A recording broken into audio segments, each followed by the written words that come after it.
Welcome back, ladies and gentlemen, to the preseason qualifier once more. Our third preseason qualifier, 3 out of 4 today, Jay Howe, and we've got 6 games lined up for you to determine who will be your next representative inside of the Pro League and ALGS coming up. It has been several weeks of, for some teams, disappointment returned and repeated, but a lot of guys here are new. We got 7 new teams for you, and on the other side of that, 13 returning ones. Yeah, you couldn't really paint a better picture when you look at NA and EMEA, the way the weeks have played out. If you missed our earlier broadcast, you missed one heck of a show. NA has been producing a lot of similar results, very competitive throughout the first 2 weeks.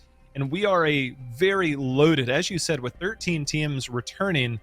There's some teams that are going to be at the top of the heap, and they all have to fight each other to crown themselves the champion through today. So very much looking forward to this. Will Noble be able to get over that hump? Will Benchwarmers finally live up to it? Will Team Sheesh come out and start blasting everybody? Have they put the pieces together? There's so many teams that we can highlight. I think we've got a bit of time today to talk about those, but I am very, very eager to get started. I know we've got a few moments, but man, there are some killer teams out there. Yeah, if it is your first preseason qualifier broadcast, it's worth noting this is what we're building up to. This is the schedule for the events that will be going on. Right now, we're in that leftmost one, the preseason qualifiers leading up to Pro League split number 1. There are a lot of invited teams to Pro League, and then out of the preseason qualifiers, 20 more get invited. The victors from weeks 1, 2, 3, and 4. And then at the end of all of those, the teams with the top 16 teams with the most cumulative points will make up an additional 20 or 16, making total 20 teams out of the preseason qualifiers. So the number 1 spot is what you're going for today. It is all or nothing, but in a weird way, these points, no matter how you get them, are going to be valuable for you later. Yeah, it's the beauty of the design of how they set this up so that every game matters. And just getting points, whether it's game 1 or game 6, can add to that cumulative total, meaning that nobody's just going to try and run it down and do whatever. Everybody knows the importance of every single game in these qualifiers. Yeah, and definitely the difference between running it down and not is going to be stark this weekend. We talked about it in EMEA, but man, oh man, there were some pretty crazy Saturday days out there where I know that a lot of these teams were batting way above their weight class. I don't think that's a thing. I don't think you bat in weight classes, but punching above your weight class. Sports. They managed to get through a lot of adversity to make it here, and a lot of teams that were trying very heavily to take them down. There was a lot of drama in the quarters and the semis as well, and plenty of good teams didn't make it. But fortunately, we've got a lot of people that are returning after not 1 but 2 qualifiers. We got Benchwarmers, of course, that have made it through both. We've got Noble, who you will have seen get second in literally everything so far. Even yesterday, I saw Farmer Lucas tweet out, all right, we're ready for preseason qualifier number 3. We're ready to get second again. And I think everybody out there is hoping that it doesn't happen, but there was something poetic about it. Buff Pathfinder making yet another appearance. There's so much. Yeah, one of those teams that we expect to get into ALGS, but has had a rocky road getting there, a team we haven't talked about yet. Absolute Monarchy. They barely qualified yesterday. They had a killer game number 6, or the final game yesterday to get in. They had a first place finish with 15 kills, putting them over that threshold to make it here to finals. They haven't quite made their mark the way that we anticipated. They even missed out on a week. So to get here again gives them that leverage to move their way into the Pro League. They do still have to continue to put points on the board, but seeing them hopefully pick up where they left off at the end of yesterday is what I think a lot of people wouldn't be surprised about. We're still waiting for it to happen, though. Yeah, they finally dialed in that lobby, and I think that is one thing about this team we have to keep in mind. With Absolute Monarchy, I think that they are a team that plays very intelligently. They really like to deconstruct the game, and once they've got a feel for the lobby, make things happen, but it does cost them initially because they don't really thrive in chaos as much as some other teams. When we say that, I can't help but think of Sheesh, who definitely thrive in chaos. Well, chaos kind of fits a lot of what they go around. It's a very passionate team. I think we can talk about them a little bit later. I don't know how much time we have because I think there's a lot of things to highlight with that team. When it comes to Team Sheesh, led by Nicewig and Timmy and a prize there, you want to talk about a star-studded roster. I mean, that is it. And if you listen to their comms, which maybe you're here with us, but if you do peek in to say Nicewig's stream and you check out that, man, the amount of raw passion and competitiveness and competitive nature out of Nicewig, I don't know can be matched by many people. He is loud. He tries to command. Him and Timmy are figuring things out on the command structure, if you will. There's more to get into that later, but that is a very, very passionate team that definitely likes a bit of chaos. A lot of organizational stuff that they're still working on to get that workflow completely clean. Speaking of, there are other teams that I know have been working on themselves on the back end. Noble, we talked about earlier, have definitely taken a focus through the past 2 preseason qualifiers to really dial in their gameplay, and I'm hoping to see that work out today, as well as it did in the Grayson Allen Invitational that they participated in, where they managed to clinch 5th right next to a lot of teams that will be in Pro League. So definitely proving that they can tango with the best. But there's a team that is even more flying under the radar, and that is my old favorite Neanderthals from all the way back. I knew you were going to bring it up. I know. The Game Time Summer Throwdown. That was when I first caught a glimpse of these guys, and they play like nobody else I've ever seen. It is extremely conservative, or at least it was.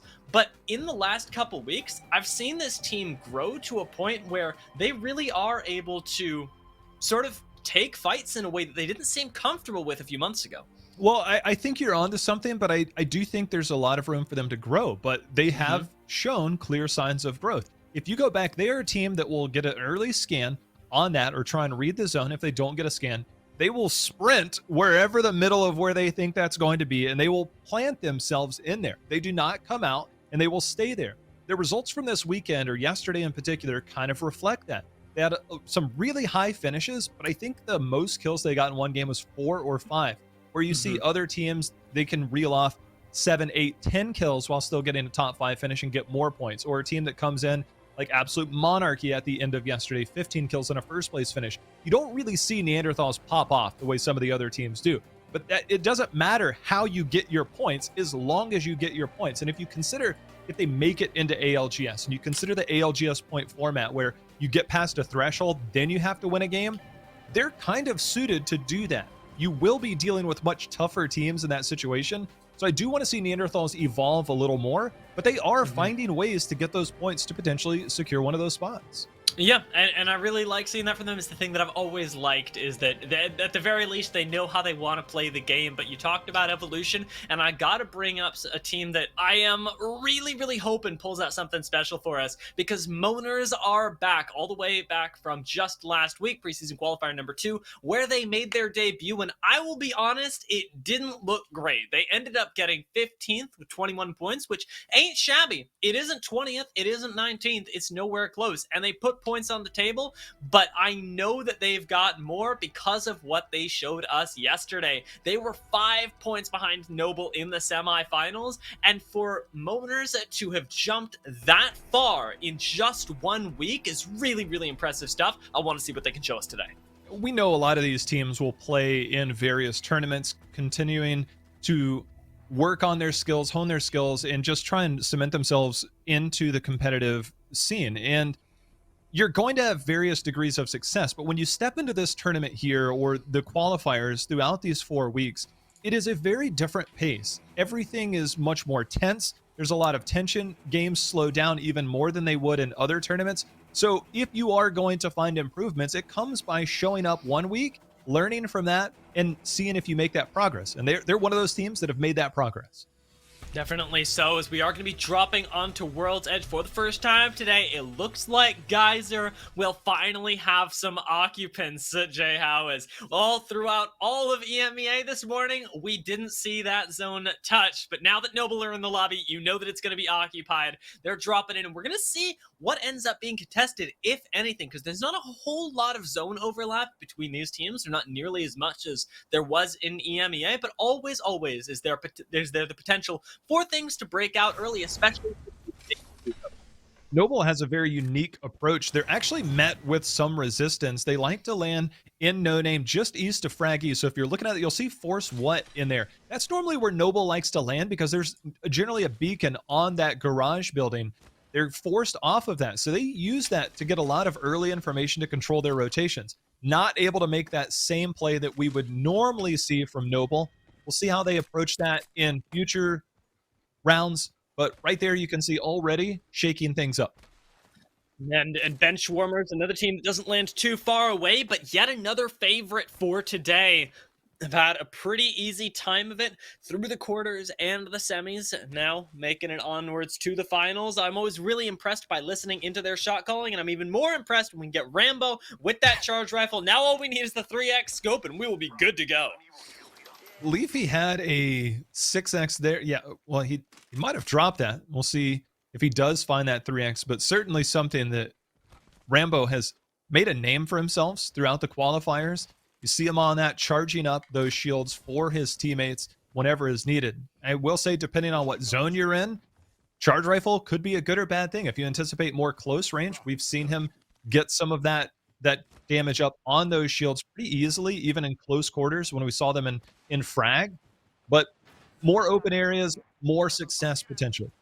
When we get to talk about frag means we get to talk about the zone, because they are not that far off, actually. It is a very, very central ring right now, which is, of course, going to be the time when I get to talk about how central rings let everybody play the way that they want to. If you're landing Lava City, you probably like to play Edge. If you're landing Skyhook or Trials, probably the same thing. And when zones pull to you, maybe you're not as happy, but now with a very, very central pull around that Harvester, lower end of Fragment East area, everybody's going to be able to play their own game, and it's the best way to start off when we are moving into the initial rounds of the finals. Of course, the second ring you can see is going to be below, and the teams that have those scans are probably going to be making their way into Lava Siphon right about now. Lava Siphon has different areas that you can get into, whether it's on the southwestern side or the command center area, or even those tracks that are in the middle. There's a lot of places teams like to go. They'll take what's given to them, but you can operate pretty well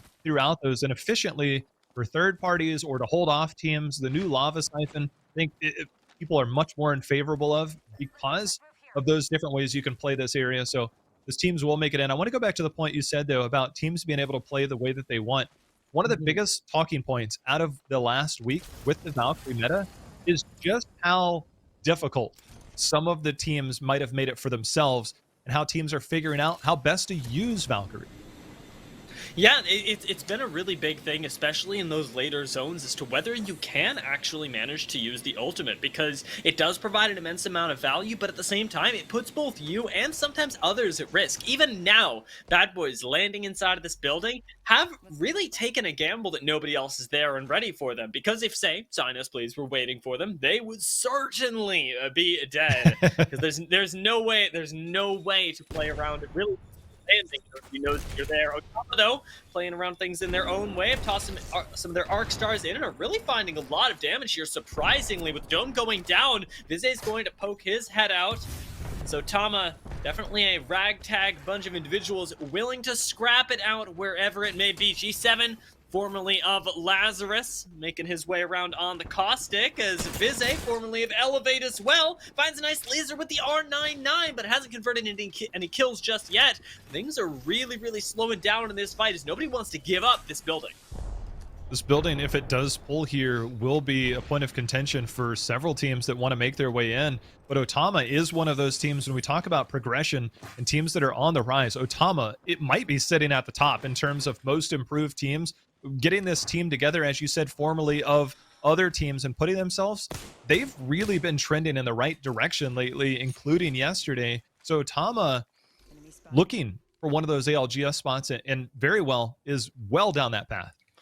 Yeah, Sign Us Please, also a team that is expected to get into ALGS. You can kind of draw the parallel between Sign Us Please and major pushers from this morning, who of course did end up qualifying. You could compare them to a Top Dogs as well, where they're a team that everybody knows, that everybody's played against, and has won tournaments at the very highest level, but hasn't really made their mark in the preseason qualifiers. They've been extremely quiet, not even making all of them consistently, just showing up last week for the first time, and now they've made their way all the way back around, but I'm really wondering how much actual success they'll be able to achieve. I was wanting to know if you would bet me on whether that was Rambo or not, but now that we got a better view, that is. I don't know if they've got a beacon scan, but I think once they start to see bench warmers, that is, start to see a lot of the teams moving towards Siphon, they might anticipate some of those other teams got those scans and use that information towards them. Did you have a nice point there at Harvester they'll be able to play off of? Maybe build up some of those shields with that charge rifle. We don't know what they picked up along the way. Meanwhile, Sinus Please, the team that we did see, probably made their way into the vault with double gold. They're willing to operate out of this area where we have seen some zones are. This is probably one of the safest spots to hold. Yeah, we had a really hype ending there last week as well because of the way that those fences end up playing out. You can get a lot of different sort of ways to play final zones, and the team that does hold that, if you end up rolling the dice right, can be in the best spot. But you've got to be worried about holding it in zone 1, whether you're going to get pushed in zones 2 or 3, because you want to be the last team standing in there, and sometimes getting there first doesn't actually secure it for you. For right now, as you mentioned, their shields, though, are definitely helping them in any war of attrition that they might have, especially with double gold being so good for med economy. Yeah, just always remember your non-gold armor should probably be on the Gibby, so they're managing that in a micro level. So something you see those seasoned players, they always know that. It's like, we'll let the Gibby poke do what they do. Right now, they don't have a lot of opportunities to poke. Let's be fair. They are just kind of chilling here for quite some time. We mentioned Lava Siphon having so many areas for teams to go into. We're down one squad, but other than that, it's been quiet across the home front. Yeah, pace of the game is definitely taken a really, really big hit early on, as a lot of these teams don't want to risk it, even if it is just the first game. We've only got 6 today, and at the end of that, though, the team with the most points out of all of those will be the ones to qualify, or will be the one to qualify. But you got in game 1, you get a 0-point game now, as Noble did just last week, and you know that it's going to cost you big, and you might not be able to come back from it all the way. We take a look at Sheesh, though, who seem to be making a push of their own outside of the ring, catching some folks unawares right now, and maybe starting us off with some action, moving down from those 19 squads. Inside, though, eating a little bit of damage from the caustic won't bother them too much, and Timmy needed to heal up, just barely going to get that syringe off in time with the gold. We were all watching it. We were all scared, but now we know it's okay. Savages for that play. Savages for that play. Baited out that beacon by hiding in the zone and capitalizing on it. That is one way to get some early KP, and Sheesh as a team has no problem taking their time to get into zone. They're actually graced with the zone basically in their backyard. This is their landing area. But the way that they played that, I mean, I think fool me once type situation. I don't think we'll see that happen again. Yeah, Bikini Bottom will definitely think twice about making that play once more, as their journey does still continue. We're still at 19 squads, but losing some members will hurt, especially when they are your way to access the information. Now, if you get a beacon, you can't even use it because you've got no Valkyrie to be able to scan that. We'll see how it ends up impacting them, how much they can survive as we continue, and Sheesh emerge with a little bit of KP under their belt from the southern end of the ring. You can also see, look at that, a Valkyrie squad making use of the ultimate to try and reposition themselves. This is a little bit of a risky move, especially because a lot of Lava Siphon is already occupied. Where do you land? I mean, we'll find out if it's bad here in a second. We'll find out real fast. I mean, you land on a team, you might be in a fight you weren't expecting. CPR certified, a team playing with Kubsky is always a team that will find their way firmly into the middle of zone. They're actually playing the truck just below the train tracks where that res spot is. They're right in the middle of zone. Now you can defend this. The trucks are great, but when everybody runs out of spots to go, they look for cover. That cover might just be right inside of your truck. Yeah, it can be you, honestly. They'll just try and split teams around the truck as well, every which way, and that's why it's so useful to have caustic to make sure that people do not feel comfortable walking in. Speaking of, though, that very same gatekeeping is happening up top here with casuals as they end up finding Malice Mamba on a really nice couple shots from the G7 here. That is going to be one member at the very least of Buff Pathfinder picked off, which is surprising given how well they did in the semifinals yesterday. To lose 2 members this early, maybe even 3, and go out would be devastating. Malice Mamba in squad, they've been one of the more surprising teams on Buff Pathfinder. Malice Mamba, I think, is one of the more underrated players that we have in North America. The amount of consistency of performances that I've seen from that individual over the last few months has been nothing short of amazing. To see them go out early, of course, that's going to sting. And that's a team I think is very hopeful to be into ALGS. You talk about hope. I'm looking at unsigned talent as well, and I sort of mean the opposite side of that so far, because in their very first debut inside of the preseason qualifiers in that first week, they were the team that ended up going out 20th, only securing 6 points. And right now, they got to make that right. We have seen teams, I call it back to Fig them from this morning over in EMEA, already take that hurdle, take that 20th place spot, turn it into not 1 but 2 wins, and they got to do exactly the same thing. We're Absolute Monarchy down here again with the 3x and the charge rifle, interestingly enough, picking some old stuff tech up from Rambo. Might try and make their own mark on the first lobby as casuals. Unfortunately, going to get that Valkyrie ult interrupted. Correct me if I'm wrong, but I believe We the People with unsigned talent did have a bit of a shakeup for their roster. So not the full points that we would anticipate from them, but carrying some of those over the point system. You can probably look into that, but carrying some of those over with part of that squad, I think is something they can lean on. So for them, they need a big day today. They'll probably need to come back next week to try and make sure and get one of those spots, unless they just went out today, which would be a pretty cool thing to happen if you're on that side. Yeah. It would also be a really, really big upset, because we've got a lot of teams here that Yeah. I would be shocked if at least 5 of these teams didn't qualify. And that's the scary thing, is that we've got only one that can. So the question is really, who is it? And if it's none of them, my lord, am I going to lose my mind? My God, is it going to be a crazy game? As right now, third zone coming up on us right now, rather coming to a close in about a minute. Noble have taken the bridge up here. The bridge they've held more or less since the beginning. They made their way out of Geyser very, very early and all the way to the south end of Lava Siphon. So definitely betting that it's going to end around this bridge, and likely around where Sinus Police have set themselves up as well. Somebody's trying to throw some straight up nades and try and push the people off of the roof. Noble, I would argue, probably has the best position, unless we're talking about Sinus Please, that pulls over there to the fence. Both great areas for cover and great ways to get shots onto teams. Meanwhile, Casuals kind of at the top of that southern part of Harvester. It's hard to rotate off of that. The likelihood of it pulling there, I think, is going to be low. So they have to come down off of that. There's likely a team that's going to be underneath them. They've got to either go through Snake or they're out here in the open, which is why that spot is so scary. Is this spot scary as well? Right now, Bad Boys not having a whole lot of cover to deal with, as they end up burning a thermite just to make sure that they don't get pushed, as an aggressive team up top is looking to make their way in. I don't think it's Absolute Monarchy who are instead inhabiting the central building, but I don't think you feel too much more comfortable with really anybody else inside of this lobby either. So they're gonna have to take the long way around, see if they can find another way inside. Nicely done to shoot out some of those caustic traps, but right now Bad Boys are playing slow, and honestly with their backs really exposed, because their entire focus is on the team in front of them, opening them up to a variety of third parties.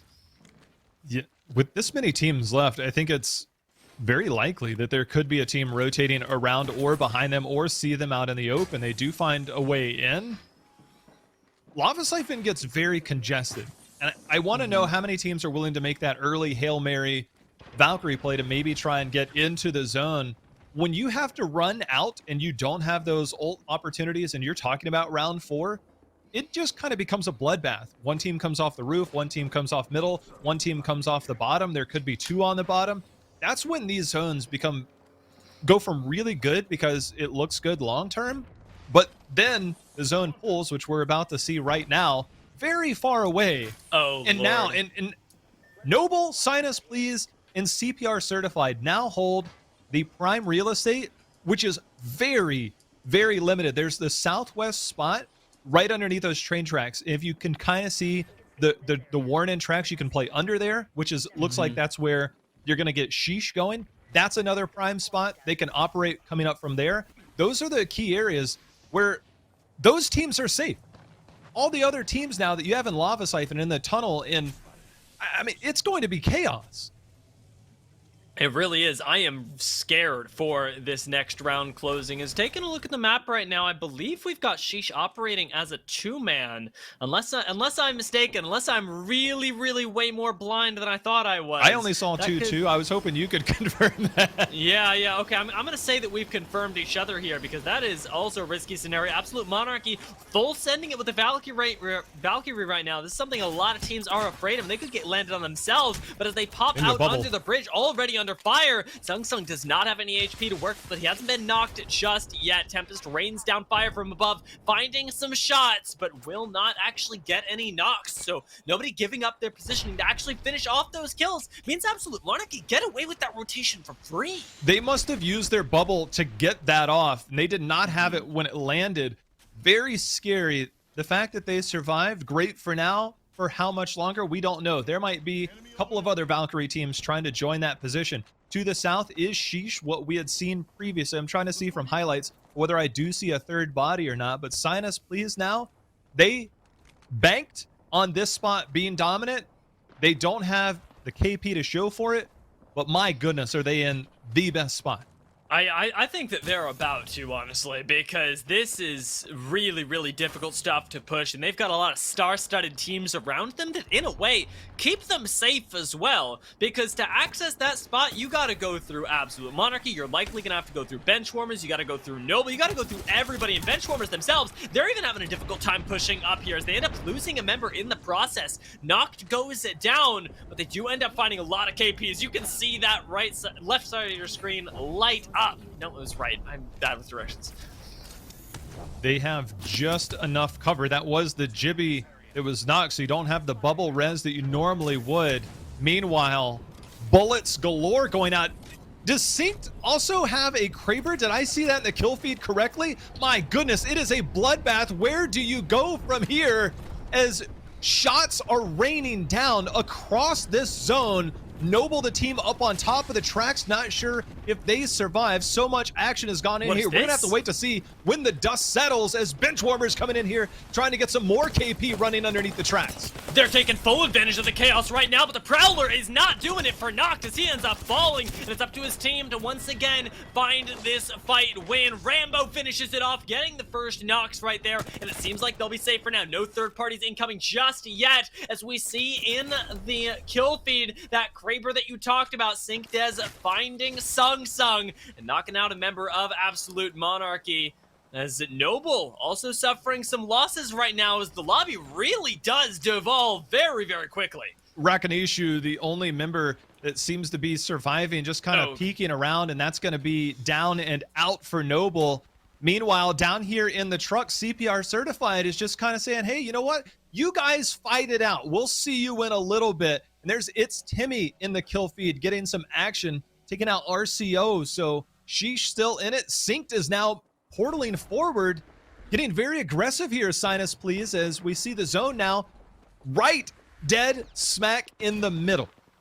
And in the worst way possible, the zone converges around Noble in a way they can't hold off. But sign us, please. They are ready to pounce, and they make that happen with a really nice use of the portal. With the Kraber that has done so much work as well, they might find yet another knock, but not finding the headshot there. It'll just be a little bit of damage. The Evo comes through, and now we're waiting on those last 3 bullets before Synced has got to swap off of this. Coexisting right now with We the People's team up here is going to be giving them a little bit of pause as they don't want to push out too far and get collapsed on from the back. Unsigned Talent ready to take on Sign Us Please. Seems almost poetic, and right now it's gonna happen on your screens as Sign Us Please toss out that bubble for a little bit more safety. It's a bubble fight well and truly, and the shotguns gotta come out now. Turning the corner is Wicked, finds at least one knock, and really quickly Sign Us Please completely disperse and dismantle while Benchwarmers come up to make the most of that distraction down on the low ground. They are fighting over the truck, and they are not winning in any way as Madness retreats on that Valk. They have a lot of KP. They've got a top 5 finish. Meanwhile, we also see Sheesh started to make the rotation in, seeing if they could pick somebody off. A little more calm than maybe what we had seen before. Meanwhile, CPR certified confirming some of those kills, and now they have taken out Madness. So prime positioning has netted now CPR certified some KP. We're down to 4 squads left. There's 1 rat in this game. And so Sinus, please, with the dominant early position, now holds the high ground. They do have to come down with the zone ending now out in the open. You watch that Kraber, man. You watch it good, because that could very well spell the end of a squad. 116 damage and not quite finding the knock, but it is darn close. And you'll think twice about peeking your head out of that truck one more time. Out of ammunition, though, means that he's got to swap away. Alternator still for them. Sinus, please. Care package, care package, care package. That's what it's all about for That's gonna them. be brutal. And now with the nades coming down as well, they could just push this team right out, all the way into a different level of cover. Sheesh are the ones searching for safety against Sinus, please, on the high ground. Well, they've got it. They've got double gold armors for themselves, which means quick heals despite eating some of that damage. They are in a little difficult of a spot because they have to come up and over that crest. There's not too many head peaks that they have, and you can see Sinus, please, right now, CPR certified is the team that is going to be the best friend potentially of Sheesh, and it looks like now bubbling forward, Sinus, please, maybe looking to get aggressive, taking one of these teams out, but out comes the bubble, meaning that this fight is going to be much more difficult. Shotguns come out, in comes the damage. Wicked's going to take one. There's a trade so far between these teams, meaning Sheesh now might be able to come in. Sheesh Sinus, please, down one, 2 members. Here comes Sheesh. Wait, where are they? That's my question, is finally arriving from the high ground. Is it a little bit too late? They end up finding one knock onto Tempest and are trying to collapse inside of the truck. They'll be able to find it finally. And Sheesh end up taking our first game of the day. I am so impressed by the discipline that Sheesh showed. I've seen them, and I think a lot of people have watched them and their progression over these last few weeks. They were normally quick to pull the trigger on some of these or force some of them. And they go back and they formulate and they talk about these things and they come back better. They come out with a first place finish in game number 1. That is a sign of what is potentially to come for Sheesh. And I love the discipline on the calls. I would love to be a fly on the wall or in a stream, but I'm happy to be here to see it firsthand that Sheesh picks up that victory. But think about the teams that finished in the top 3. Sheesh with those outside zone plays. You had Sinus, please, that held that wall and had perfect positioning, and you had CPR certified that supplanted themselves right in the middle. Those are the types of teams that are going to have the type of consistency that we'll potentially see throughout the day. And that's what we got to look forward to, because even if we expand that to top 6, we had a star-studded lineup. But right now, we got to do some math, and we have to see where Benchwarmers ended up placing, because they were definitely one of those star-studded that ended up taking a lot of kills with them as well. So let's take a break. Let's find out and see how well Sheesh placed in regards to their competition.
What's up, ladies and gentlemen? We are back from an untimely Valk ultimate through the sky and returning in for game 2, J-How. I'm super excited. I know we were just talking about it. Went back, watched the end of game 1, and man, was it chaotic. But it ended up going super well for Sheesh, and I want to see who else it went well for.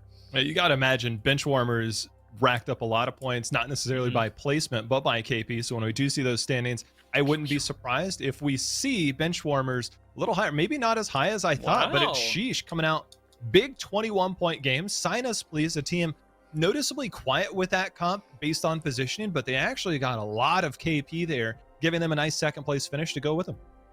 Yeah, this is impressive. Excuse me, CPR certified. My apology. Yeah, Sign us, please, also with good positioning. No.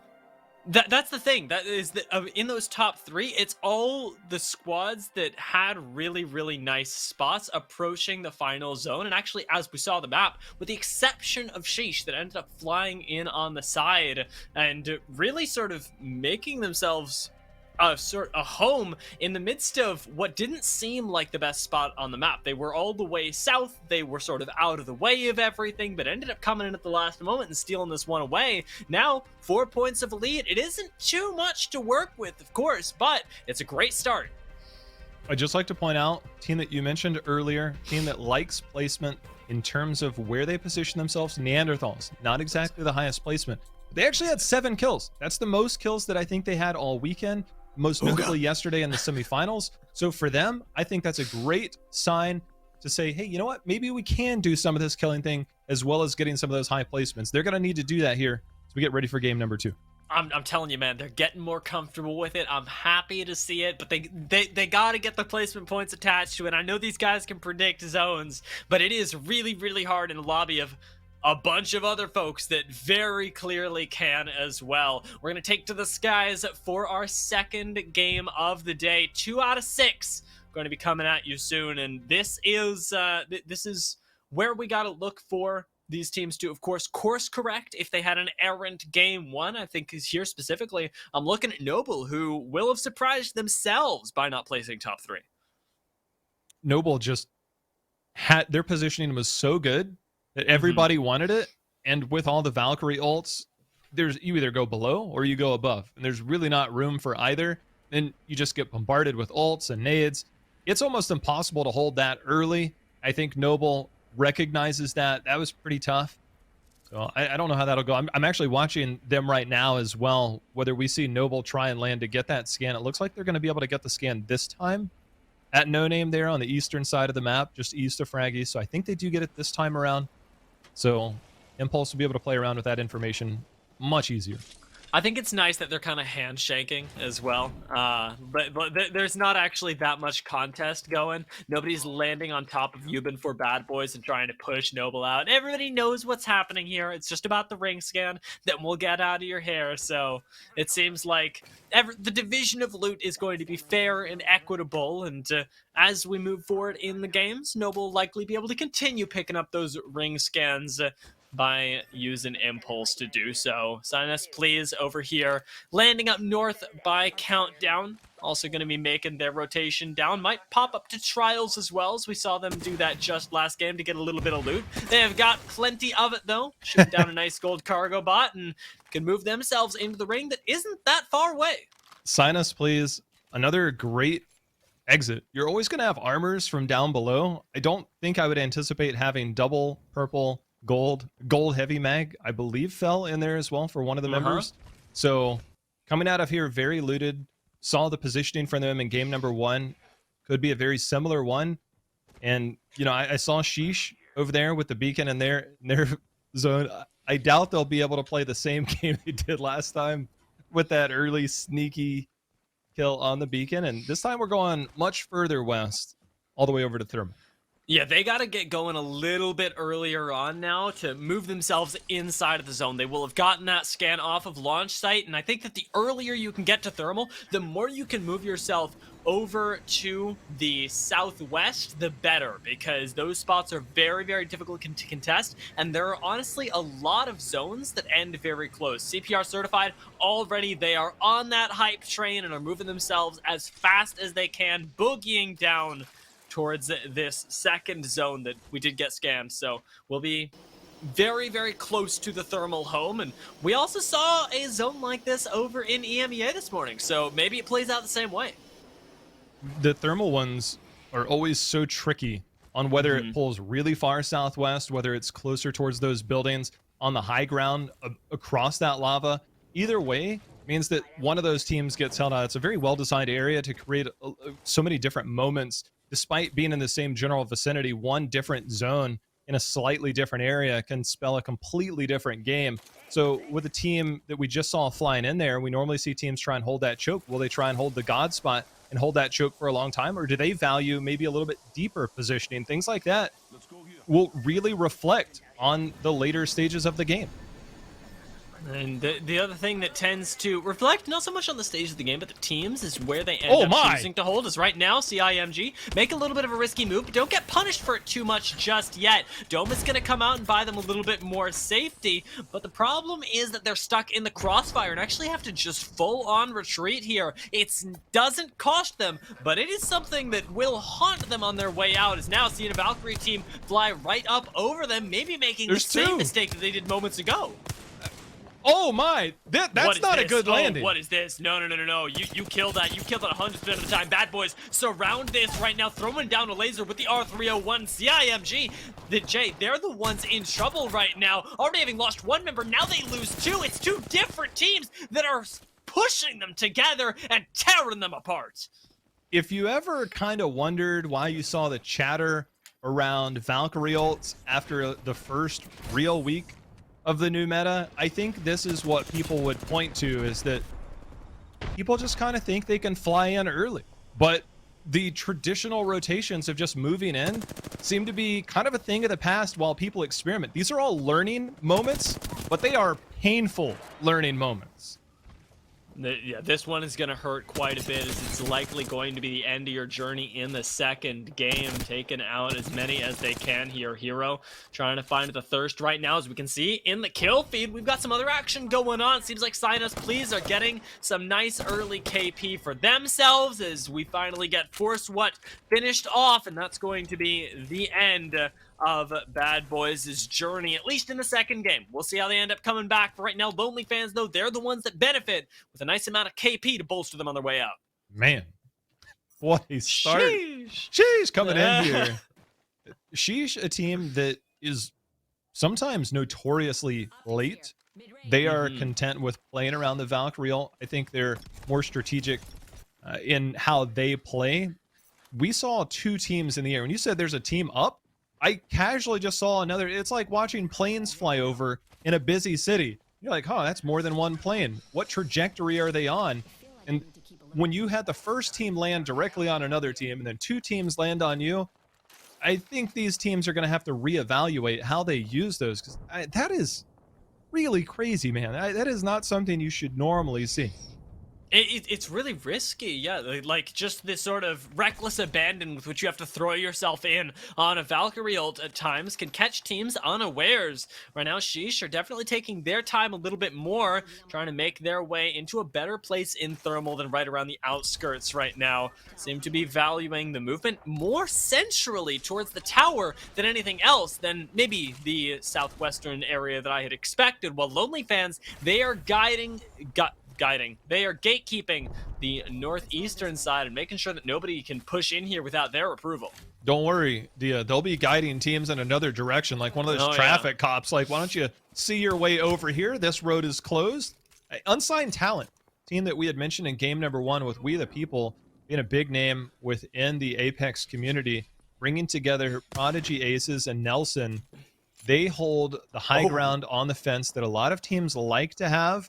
It's very difficult to hold, similar to the train tracks when things start to squeeze in. But given the way this scan has come in on the zone, might be a little bit easier for them to hold and might be able to pick up a decent amount of KP on those teams that might be getting redirected by the other gatekeepers. You talk about being redirected. Buff Pathfinder managed to just redirect Otama into a different lifetime. In the kill feed, Otama get eliminated, which is surprising for a team that was doing real well in game one. It's going to be Buff Pathfinder's time to shine now, as they've already got that early KP and need to move themselves on to a little bit more fruitful of a game than they had last time. Already, things really shaken up. We got to see the top teams be shaken up as well, because if it's everybody who went out early in game one reversing those roles, all the teams that finished in the top three are still going to be very happy. Those are the things that need to change. It's a pretty intriguing location, I think. When you look at Benchwarmers, they love getting early KP. They are aggressive through and through. It's just in their nature. So taking the top of Thermal, a much slower, and I mean kind of the opposite end of the spectrum for the way that we know them to normally play. It's not a bad position. I mean, it's actually a really good position. It's just they're going to get their KP much later in the game compared to what we're used to seeing. Yeah, they got to rely on the laser beams, and I want to know if Rambo's got the charge rifle, because if he does, you know, then you can kind of lean back. You can sit back, relax, and just watch him sort of farm up KP, as has happened previously, but they're also under fire from a lot of other squads, as being in the center really does draw attention as well. Out here on the side, Bikini Bottom, who chose not to get caught out this time around on a scan over by launch site, have instead still very much played the edge, and it seems like with this Valkyrie, they're comfortable contesting for this spot over any others. A little bit of an unusual fight here, to say the least. Trying to scatter the roaches, get them out of there. Whether they're able to follow up on it is a different story. Normally you kind of see that when you're closer, try and cut off an angle, split, conquer, and divide. Instead, it's last minute that will be the ones on this fence line. I mean, they have a pretty isolated fight, so whoever comes out of here will have that KP. We'll just have to make their way in later. Bikini Bottom seem like they're getting the better end of this for now, actually being able to use the fences to their advantage and end up forcing that bubble real early. Caustic Ultimate not available, though, very recently used to trying this for now, actually being able to use the fences to their advantage and end up forcing that bubble real early. Caustic Ultimate not available, though, very recently used to try and get that initial poke down. Means that Bikini Bottom don't have a whole lot of options, but do end up finding some nice shots on a Wraith. Q going to be used to get out, as finding Flesh last minute still very much on the retreat over here, and it seems like they're also going to be able to get out as yet another squad is joining the fray. Oh my god, it's absolute monarchy. What a late rotation, and I mean, it might end up gifting them a little bit of KP. There's a team directly underneath them. Moaners now making their way in also, so I don't think I expected this many teams to be caught on this side of the zone. On both sides of that cliff, they're likely being held out, so it's kind of winner takes all from whoever leaves this position. And right now, we're going to have to see if Moaners can end up holding this, because already we've seen one team sort of be dethroned from that area as round two starts to close. The timer is really coming to a point. Valkyrie Ultimate off in the distance might send another team packing as well, as we've seen so many teams come over from that direction that weren't able to find purchase there. Motors instead trying to find purchase in Absolute Monarchy on the low ground right now. Could end up finding it, throwing down some nades right there. We'll see if they actually get any damage down. 33 is no small feat, but it's not quite enough to push on, especially when Rakni had to pop the shield back. And Moaners took 2 cracks. When I take a look at the team on the southern part of those tracks, they can be the one that comes in and disrupts all of this. It's Absolute Monarchy, the team that now has said, you know what, we'll move. They control this pivot point of the rotation. They'll also try and be the gatekeeper. And if they do see Nox, I think it's round 2. I don't know if you necessarily risk going out there. They could potentially look to go out there and say, hey, you know what? We read the kill feed. Maybe we can come out there. If we see trades, maybe eat some of that zone damage and get some KP for themselves. Now's the time you might look for it as well, as last minute did just end up taking out the members of Moaners, moving back in with the Phoenix kit to try and finish this one off really for good. Might feed somebody directly into the hands of Absolute Monarchy. Zone 2 hurts, but it isn't enough to keep this push from going off. And last minute, they should be able to find some kills here. Well, Absolute Monarchy, they can't actually rotate out because they are in another fight for another front. It was just a matter of time until there was some action on this side. Once they crest that line, it's like crossing into a whole new territory. So for them, they will have eyes on them. They have a couple of peaks they can play around. Does look like the zone is pulling more towards the southern end of Thermal. Sheesh, potentially next door. The last time we saw them was on that far southern end. Whether they choose to poke their head out, maybe, maybe not. Time will tell. But Absolute Monarchy just trying to keep an eye to make sure a team doesn't late rotate through zone on them, because they know that there were a couple of teams already fighting out here. Yeah, Absolute Monarchy might actually be pushing into Sheesh as well if they choose to take this sort of small rotation. You can see the pings coming down in the building. They know that it's occupied, but it also might be their best option to try and push back into where they know Sheesh were. Poking their heads out on the other side, of course, trying to pick up a few KP will be really nice, or at least thirst some kills out, as it seems like Sung Sung is having the time of his life with the L-Star. I mean, I think they'll bleed out pretty soon, but trying to make sure and confirm just to be sure. I mean, you put yourself down to 99 ammo. Going to be the ring taken out. Aiden the Destroyer. Fortunately not going to be able to keep playing there as Moners lose yet another. Pan back over to Benchwarmers up here. Still very, very comfortable inside of the next ring even. All the way up here on top of Thermal. Nobody to threaten them just yet, and really, no reason for them to get down until the ring pulls them out. They'll have a lot to deal with later on, but as we take a look over here, seems like Blitzen might have a little bit of a different pace of game. These Neanderthals that we talked about earlier, they haven't predicted the ring in the way that they normally do, and instead are kind of playing edge here.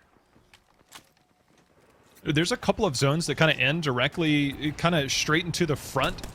And potentially on the ground. So the teams on the other side will generally have to come across. If it pulls to the other side, the teams on this side have a much more difficult rotation than, say, the teams on the southern end, where we saw Sheesh and Absolute Monarchy having to work their way in. It limits the amount of teams that can come in. But Thermal looking really good in the temporary area. We did see that mini-map, if you will. Absolute Monarchy was kind of poking their head around that area where Sheesh was, that's on that far southern point. So those teams do have a lot of safety at their back, and it looks like they'll finally get Moners eliminated by way of the last member. Yeah, very safe for them now are their backsides, as Moners was the only squad holding that down. They got to look out for Sheesh over here, but we know that Neanderthals and Sign Us Please are also in this area. The question is just, where did they go? Because moments before, there were a bunch of guys wandering over here with clubs in their hands, ready to hunt some tiger, and now I don't know where they've gone exactly, but they, you know, you can't give them too long of a leash. You can't just assume they're gone, because they'll get you. Well, this zone, southwestern part of Thermal, and it's the scaffolding areas that will be the most contested, and it's already happening. Noble down 2 members. Rakanishu with the rampage coming out, not able to finish that off. Instead, it's We the People and squad. Looks like they might have been met. There comes Benchwarmers now, ready to warm up their guns a little bit more in the close range where they thrive. They're going to come in. That's going to be one thirst. Going to go ahead and look for another. But now this scaffolding belongs to Benchwarmers. And with Zone 4 40 seconds away from closing, this is now prime real estate. There's not many places to go now. So we're at 12 teams. You're going to see some teams that are going to be contesting some of these spots momentarily. We the People's right next door as well, sweating, just absolutely terrified, I'm sure, since you know that Benchwarmers just landed right next to you. They picked up a lot of KP, surprisingly, in that fight as well, with 2 kills going over to Noct, but I know that another definitely going over to Rambo as well. So you can end up finding We the People. They are real close, but not actually peeking around. It's got a nice little hidey hole. Well, they used to run a Bloodhound, and they would normally have eyes on this, but they've shifted their meta to kind of adapt to where things are, maybe thinking that they weren't reaching their full potential amongst all the other changes that are here. So they don't, I think normally they would have that. They would go out there, get things done. Meanwhile, casuals, they're right next door. They're going to go ahead and shoot to the sky. Where will they land, though, Dia? Yeah, I saw that now, and I was asking myself, where on earth is this going? I'm sure Sheesh are thinking the same thing, but they've got other things on their mind as well, as holding the top end of the scaffolding and holding out for a Gibraltar ultimate to finish isn't going to be exactly the best conducer to them thinking critically about the game. It's all about survival for right now, and once that storm has waned, they can start thinking about other stuff, receiving the Valkyrie. All these nades. The nades as well. This is rough. Good shield swap comes in time, though, and Timmy will be essentially full health for any fights to come. Casuals hanging out on the outside of Thermal right now, likely the team with the least action going on, but now they spot somebody looking at their backsides, and with the Gibraltar ultimate now coming down on top of them, they gotta burn the dome as well, but they don't seem to have it in time. Instead, just eating a bunch of damage for that one. Neanderthals have already lost 2 members, might just lose a 3rd here, as Exile looks for some KP and hopes not to be focused, might be able to get the res onto Blitzen, as they are not going to be really looked at for right now in a fight. Or bench swarmers finding the knocks, and really the map is just exploding everywhere. Bench warmers took the center of Thermal, and they have used it as their operating point to come out and dominate. They have been picking up KP left and right, even there on Sheesh. See how much more they can do, because we have not seen them suffer a knock yet on their side. So if you are taking these fights cleanly, you are ramping up with the loot, with the KP. They are doing this cleanly. They are functioning on all cylinders and dominating. They've now gone up top. Here comes a right cross and knockout punch for Team Sheesh, as now bench warmers are alone over there, and they will be looking to come over here and feast as we're down to 10 teams. Yeah, and 10 teams seems like a lot, but it is not too much to chew through. As Buff Pathfinder, they are going to be the team that should be able to stand in the way of benchwarmers. If anything, they are the ones that are ready. They've got a great spot right outside here, over by the edge of the ring, that they can play. We the people got a knock on them. People might actually manage to find this as well, but Madness ends up finishing that off in the meantime. Looking over here, it seems like Malice Mamba's having the time of his life, as it seems like Absolute Monarchy, actually, they end up full sending and finding a little bit of a knock themselves. No finishes just yet, though, as Absolute Monarchy end up losing one to Sign Us Please, and they're going to go down in the meantime. Sussy, they managed to survive for now, getting the reses off, and Buff Pathfinder on the high ground have control of the game still, but they gotta look out for the threats from every direction, as Sinus Please takes another member of Absolute Monarchy with them. The question on everybody's mind needs to be, where are the benchwarmers? Benchwarmers ended up going out in the middle of that. I was keeping an eye on things, and Absolute Monarchy was the team that took them out. So now Lord. It is your top team. Sinus Please, Buff Pathfinder. These are the teams that you expect to be at the top. Sign Us Please now with another top 4 performance. See, they got second last game. See if they might be able to get first here. Here's a better look at where all the teams are residing. They're playing head peek, seeing if they can go there. Maybe try to look to see if they could portal in preemptively. We're 30 seconds out. So with Buff Pathfinder, that's your team with a few members there on the left. Will look to try and have the furthest distance to close. The other teams, because of the proximity, might end up fighting much earlier. Whoa, whoa, whoa. Lonely fans are in here as well, and they poke their heads out to let Sign Us Please know that they're there, and I think that might have been a mistake, as they are not particularly well equipped to take this fight, and don't want to have this devolve into 2 separate wars, because that is a place where chaos will thrive, and where you might be able to be third-partied, sort of unawares. As Valkyrie missiles fly across the very limited play area that we have in World's Edge remaining, Sussy Bakas actually have one of the better spots right now to pick and choose their battles. Well, they have to come out earlier than some of the other teams. They also have a Gibby ult. Instead, it's going to be a bubble fight to try and determine which of these 2 teams. It will open the door for the other members they take to out say, hey, Sinus maybe Please. we can go in. Sign Us Please. They're the ones that are out, and it's Buff Pathfinder, the team with the furthest distance, trying to play behind some of this gas. They're moving forward on the left side of your screen. They now have a head peek. Yeah, Buff Pathfinder actually, with that reset, may be able to get themselves in a position to win the game. But look at this, a Kraber in the hands of Mika can change everything. A single knock can spell the end of a squad, as in such close quarters that things are on a knife's edge. Lonely fans are trying to play the truck right now, see if they can get some poke in. They almost take down Bursty in the meantime, though, and Shinny going aggressive right now with this Kraber. One shot left in it. One shot to change the game. Will he be able to do it? Round of the corner right now, finds the bubble. And Susibaka is still full HP right now. Needs some way to break this game open. Buff Pathfinder are doing it for them though, as Mika ends up being taken down, ends up finding the kill onto Also Rated, and might actually push Buff Pathfinder out. Susibakas are doing it right now, but they've lost one member, and from the top, Bursty is trying to survive as long as he can with this Valkyrie. Gonna be receiving shots from below, finally landing right back down. But will it be in time? Buff Pathfinder end up going out, and it's one member of Susibakas that needs to hold it against the world. It's the Caustic without the high ground, and Koala Bear is gonna go down, leaving Lonely Fans the winners. I don't know if it was for a thirst, but I did see a Kraber shot come in there in that kill feed. But Lonely Fans, they had the position from the outside looking in. The other teams decided to go ahead and collapse on each other. At some point, something's got to give. And when the levee breaks, the floodwaters open, and it opens the door for one team. Whoever falls first, it's just a cascade effect. And they're the ones that were sitting on that southeastern side, watching things unfold. And when it came time, they prioritized saying, we'll let them fight, come in after, got the positioning and the win.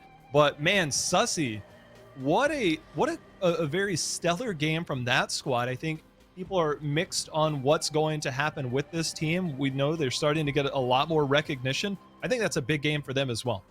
Yeah, definitely is. And I was maybe not as high on them as I was on other teams coming into today, but the fact is that they're able to tango at the very end and actually almost find that win. I got lots of praise for Lonely Fans as well with their patience on that last push. They almost ended up taking a fight with Sinus Please and thought better of it. I couldn't be prouder, but the one thing that I could do with a little bit more of is some certainty on the points coming out of that match. So we're going to take a quick break. We'll move ourselves into game 3 right after a moment where we take a minute to look at the scores and see what happened.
Welcome back, folks, as we are going to get into our third game of the day. The question on everybody's minds, Jay How, is what on earth happened with the points last game? Because we had a heck of a lot of chaos around that thermal ring. There is not a lot of cover, and there was a lot of death. It seems like Sussy Vakas, they came out on top in a big way. Boy, positioning for them on that side, they were unpushable, and as the rest of the teams had to filter their way in, they definitely capitalized on it. Major game for them. Lonely Fans with a nice second place finish. Didn't quite get a ton of KP, similar to, say, Buff Pathfinder, who went out much sooner but still had 8 kills, or excuse me, they lasted a longer. Benchwarmers, who had 9 kills, not quite as late there, but Buff Pathfinder making their presence after an early exit in game number 1. Yeah, this was a really good comeback for them and an important one to make. And the result is that, well, Cynos Blaze are still doing just fine, actually better than anyone else. And Sheesh and Benchwarmers are bringing up the rear. This is definitely stacked, but it's not entirely the way that I thought things would go. Absolute Monarchy in 5th is really good, but you got to look a little way down to see where Buff Pathfinder, CPR certified Neanderthals, and Noble are. Yeah, Noble has had an abysmal first 2 games. We've seen them have strong later parts of the qualifiers, but I think after what we've seen in the first 2 weeks being second, and by thin margins, we kind of expected them to do better here. They had a good semifinals. Look for them to come back. I don't think the positioning has been bad for them. It's just they've kind of had bad breaks with some of the zone pulls, and they've just kind of, I don't know, when things get crazy and you have all the teams rotating through one spot, I think that's kind of, they've succumbed to the pressure, and that's not a knock on them. That's just sometimes the way the game plays out. I look for them to rebound. We'll see if it starts here. Yeah, and this lobby has also definitely been one of the more bloodthirsty ones, not in the sense that people will go out of their way to get kills, not in the sense that they will fully just send it on you for absolutely no reason. That's not what I'm talking about, but when I say that we've been more bloodthirsty, it just teams are more likely to get full wiped than we are to have a bunch of rats running around, because we saw that in EMEA earlier today, where there were a lot of teams that would lose a member or two and then they would sort of continue on. That's not how this has gone down, really. We have had a lot more full squads taken out at the same time, and I think that's really affecting Noble, who have just, lost a member on rotation and twice now, and it has really cost them. I mean, I hate to bring it up because it's kind of unfair to the teams as they figure out the meta, and we know that there's been a drastic shift towards this Valkyrie meta, but we have seen teams kind of take Valkyrie ults that just, you got to wonder, what did they do 2 weeks ago prior to everybody playing Valkyrie? What did they do differently then, and how much do they feel they can get away with it? I really think that has disrupted it. And you look at a team like Noble, they don't play a Valkyrie. I mean, they are the one, I guess you could say, traditional comp that we see. They know how to operate around it. They've had very good performances, but I think that people around them are kind of throwing a wrench into other teams' plans. And until that gets figured out, I think we will continue to see some of the chaos unfold early just due to the Valkyrie meta. Yeah, it's definitely been something that teams are just in spots that you wouldn't expect them to be otherwise, that you would normally have priority on the rotation for Absolute Monarchy. Not one of those teams, though, have been playing the edge of zone quite a bit recently, and it has to do with the fact that they're landing all the way up here over by Climatizer. They don't have to get involved until a lot later, and weirdly enough, it's kept them relatively consistent, relatively high middle of the pack, because they get the chance to pick and choose their engagements as they make their way in. I think we all kind of got surprised when we saw just how late they were to that fight. Oh yeah. Last game, it's like, oh, there's no way there's another team out here. And then Absolute Monarchy's like, oh yeah, by the way, we finally made it, guys. They haven't been graced with zones coming their direction yet. We'll see if that does happen, but I think you're right. I mean, zones haven't really said, hey, you know what, guys, why don't you just make it in early? They're like, we'll be there later. Yeah, and I gotta wonder whether they're happy with it or not, because when you pick Climatizer, you've also got to know that there just are not a whole lot of zones up here. Even with the change out of this into Climatizer, with the fact that there is a lot more playable space right now, the fact remains that this isn't a very common sort of place to play out your end game. There aren't a whole lot of teams that are super experienced up here, and if you are dropping Climatizer, part of you has to be comfortable with playing Edge, even in this meta. Would like to see more climatizer endings. I've only seen a couple of zones up there, period. They're kind of on the western side of that. I don't really know where they're at. I don't know if it's just a matter of RNG. We haven't got it yet, but we'll now get a look. This looks like it's pulling more towards Lava Siphon. So we now have a bit better view on where these teams have to rotate. So for Absolute Monarchy, we'll have to make the longer rotation. Wait, is he willingly running a Mozam? It seems like it. Mozam hits hard, man. It's got some nice range. I mean, look, people talk about it all the time, and it did kind of technically receive a nerf in this last patch, but when they pulled together the choke on this,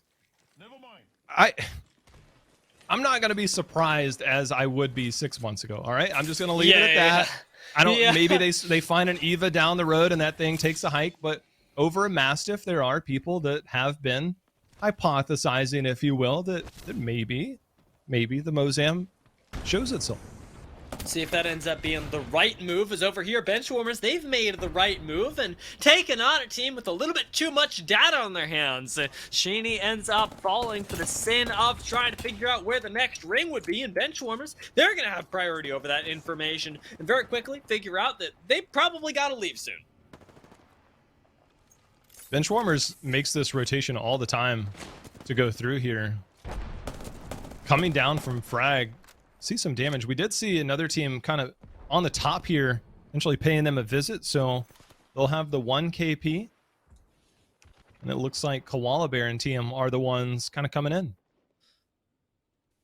We'll see if they end up taking any sort of engagement with the Benchwarmers that are up here as they're playing inside right now. Already did find a knock with the Sentinel just a little while ago. Miko was the one that did that, the one running the purple shields down there on the bottom of your screen, and maybe, just maybe, that's given them the confidence to take an engagement with the Benchwarmers. I wouldn't be too happy to see it, as that sort of push is ill-advised, especially into a caustic. Oh my! But hey, if you're taking out I'm Madness with the help of Sign Us Please, why not get in on that KP while you can? I hate to say it, but they got way too comfortable up there. I don't think they anticipated another team coming up. You saw Rambo kind of get hit, and then out of nowhere, Sign Us Please. This is their general rotation. They start at countdown.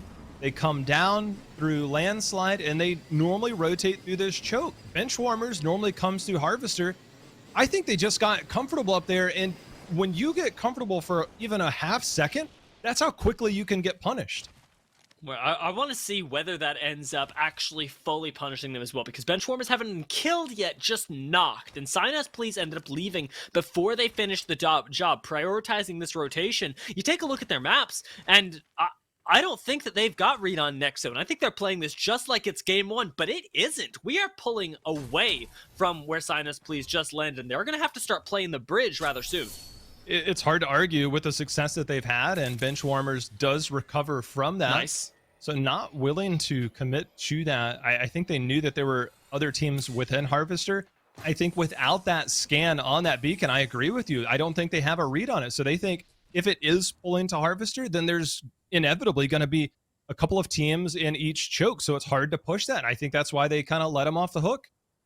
Yeah, don't want to get too caught up in any early shenanigans, which leaves us, even early on, with still 20 squads up. We've lost a single player, and that is it. Definitely our slowest game so far, as these teams really cannot be giving up kills. We're about to hit that halfway point in today's matches. This is our third game of the day. There are only 6 in total to accumulate points, so if you want to turn it on, if you want to feel comfortable as we approach that last game, this is where you've got to start having your real nice performances.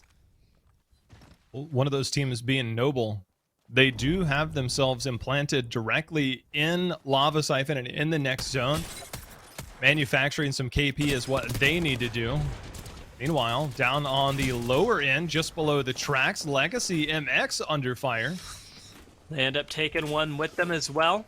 It seems like Buff Pathfinder are going to be short a member, at least for now. Legacy have backed all the way up, though, paying a lot of respect to that. And unfortunately, the barrel is a little bit too strong, but as they push out, we'll see if that ends up keeping staying true, rather. Dressifix did get rezzed for now, and the Gibraltar ultimate will push them a little further back, but not really cause too many problems. So full reset for Buff Pathfinder as they push out towards Harvester and still find themselves inside of the next ring. Yeah, I was gonna say the bigger threat now when they make this rotation is not the team there, but now the team that is in Harvester. Luckily, Malice Mamba on that Caustic can walk through that gas. They'll hold the door here. They have company. They don't yet know that there are no shields, so they're going to try and lock the door, let the rest of the team hold. Right now, Malice Mamba has not started healing, waiting for potentially a battery that doesn't seem to be available. Yeah, it might be a thing where they don't want to give up that everybody needs to reset at the same time, but right now, Buff Pathfinder, I mean, I don't blame them for having a few weird plays because they are really have to be on edge right now. There are a lot of entry points in and not enough caustic traps to go around with the cooldown just coming off right now. They got another barrel available, but this isn't the normal situation where you see everybody set up and play real happy. Let's choke for RCO. I actually really like this when the zone pulls towards this side of Lava Siphon. You can, when you're a Caustic team, it's really easy to hold one direction and kind of poke out and get an idea on the rest of the squads. And you can see Holiday making use of the Valkyrie, trying to scout things out. They'll be met with potentially shots from Noble with the longbow. Last time we saw, they were in that building. So that's one way. Kind of send out a sonar. It's like, are you guys out there? Return feed? Yes. This longbow shot says we are here. Shoot at me if I should know you're there. And everybody says yes, it's me. And you know what? It's actually it is something that is a little bit underrated about Apex that we don't get to talk about too much. Not everybody is even shooting for poke or shooting for Evo shield. Sometimes you're just shooting because you want people to know that you're around, especially in a Valkyrie meta where people can jump on top of you and honestly ruin your game if they don't know that you're around. It's actually a pretty nice move just to make sure that people know that you're inhabiting the building. Please don't land on us because it will go poorly for everyone involved. You know, you made a call earlier when we were doing the EMEA broadcast similarly, and you said, oh, it's suppressive fire. And surprisingly enough, the teammates, it was when they were in the choke near landslide in the tunnel, and their teammates were actually still in landslide. So sometimes it is just like, it's like a small dog with a big growl. You haven't quite ran into the big dog yet, which is when they're all together. So it's like the small dog that sounds real scary. You're like, oh, wait, should I pause? And sometimes it's enough of a pause to put the brakes on things. And we'll see if that ends up continuing here, as we still have a lot of Valkyries that I'm sure will be itching to use their ultimates as the next zone gets revealed. We're finishing off the close in just a little while, but I am really nervous for what zones 3 and 4 will bring us, especially now as Bad Boys hanging out in here haven't really had the chance to participate in the game yet, but it's going to very quickly get pushed into high gear, and that's when you got to perform. If you're not finding KP early, if you're waiting until placement, you really have to be able to win your ones, win your twos, and be able to outperform when it comes down to it. Trying to get eyes on where Sheesh is. They're not in this perspective. I don't know if maybe they're on the western end of Lava Siphon. The majority of our teams moving towards this eastern side where the zone presumably is pulling, each truck or each small building occupied. There is still room for teams to move in, and here we go. They are playing on the outer zone on that southwestern side. This is right near where they drop as well, so feels like home to these guys, as right outside of launch site is really where they are most comfortable. They got to watch their backs right now as the next zone closes, just make sure that nobody comes up behind them. But outside of that, being able to play the edge of zone and have a lot of safety here is one of the better positions, especially if they're looking for a little bit of positioning. Not sure whether that is that ever so poignant suppressing fire or whether it's actually somebody over there, but either way, Sheesh relatively safe right now. Not too farmed up though on the shields, so they've got a ways to go until we've hit that late game where they really got to pull out the big streamer performances again. Buff Pathfinder has met bench warmers here in Harvester, so outside of zone, right on the edge, and it looks like Buff Pathfinder will be the aggressor. They do have the turbocharger on this Havoc, so it can put out some damage rather quickly. Unfortunately, nothing hitting yet. Malice Mamba going to trigger the enemy Ooh. Traps. Hold on a second. Buff Pathfinder on the receiving end of a lot of damage. So that's a lot to take back. He's just in return for a Caustic Ultimate and a little bit of poke. Benchwarmers now could think about pushing, and as that Arc Star ends up finding a knock, it seems like that's going to be the move. Out here in Harvester, things are getting pretty wacky. The R99 and the Prowler, a very close range setup for Rambo, plays into exactly what you love to watch about this player. It is all about the hype moments, all about the lasers. And he's got those on lock. Even as he walks past the Caustic Trap, he doesn't have to care because he's Caustic. They are running through Buff Pathfinder. One of the contenders for the spots today, Benchwarmers, we've seen them in the top positions, just not number one in one of these weeks. If they are going to get there, sometimes it's by way of taking out your competition, something that's been a bit of a hot topic as of late. But right now, that is Benchwarmers getting some early KP, unlike last game. But I mean, make no mistake about it though, Dia. They've been fragging out these first two games. It's no surprise they're continuing that trend. Oh lord, Buff Pathfinder, they might be our first squad to fall. Remember, we're in Zone 3, and Bursty still alive, right on the edge of it as well. Ooh, might go down, but the Arc Star not quite going to connect. We'll see if he's able to heal up, but inside of that container, fish in a barrel, and it's really just one fish with one very, very sad barrel as Bursty manages to stay alive for now. Doesn't look like he's being pushed on the highlights, and we're going to keep that 20 squads alive for as long as we can here in NA. This is the first time I think we've had 20 going into round 3's closing. Don't know how many will be there when things end. Is presumably all the teams, only There's one Sheesh. team kind of on the outside. Yeah, Sheesh, you can see flying over there on the right. They do have Sussy on the outside. It looks like they, oh man, they are trying to go low ground.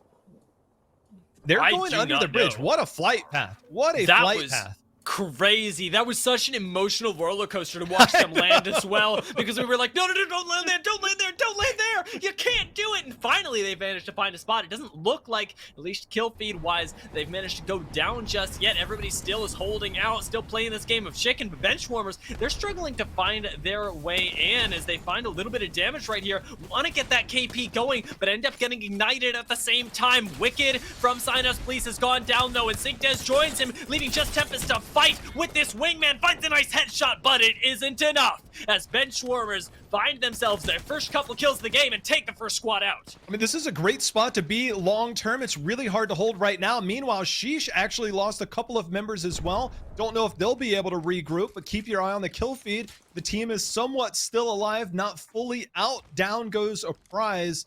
Ooh. So Sheesh in a world of pain underneath there. It still shows 19 squads left. We don't know the full extent of the damage done because we are down to 51 players. There are some rats now.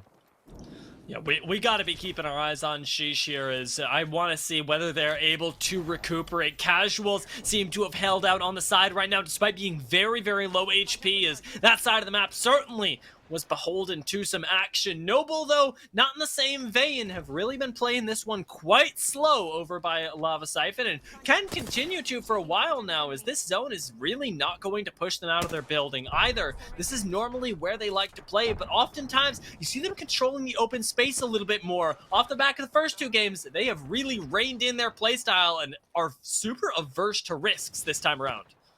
Noble holds a spot that they can play into the next round, but the truck, if a team's not available to them, just to the northwest of them, as It's Timmy is finally out, that was Casuals that were the ones that took down Sheesh. So they are now out in 19th place, believe it or not. But it's to the west and northwest of this building where there's a truck and there's a small little head peak and there's some staircases closer to the command center. Those are going to be the desperation spots, one of them more of a commanding spot if one of the team lands. We do see a team already in this truck.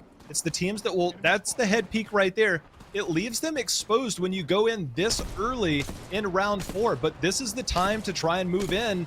Right now with 18 teams, Dia, this is about to explode. Yeah, we are really getting up here. I mean, ooh, lordy, even in the kill feed, we got Benchwarmers showing up as well, finding two or actually rather finding one knock and managing to actually take out the member fully, find that thirst. Garrett finding some kills as well.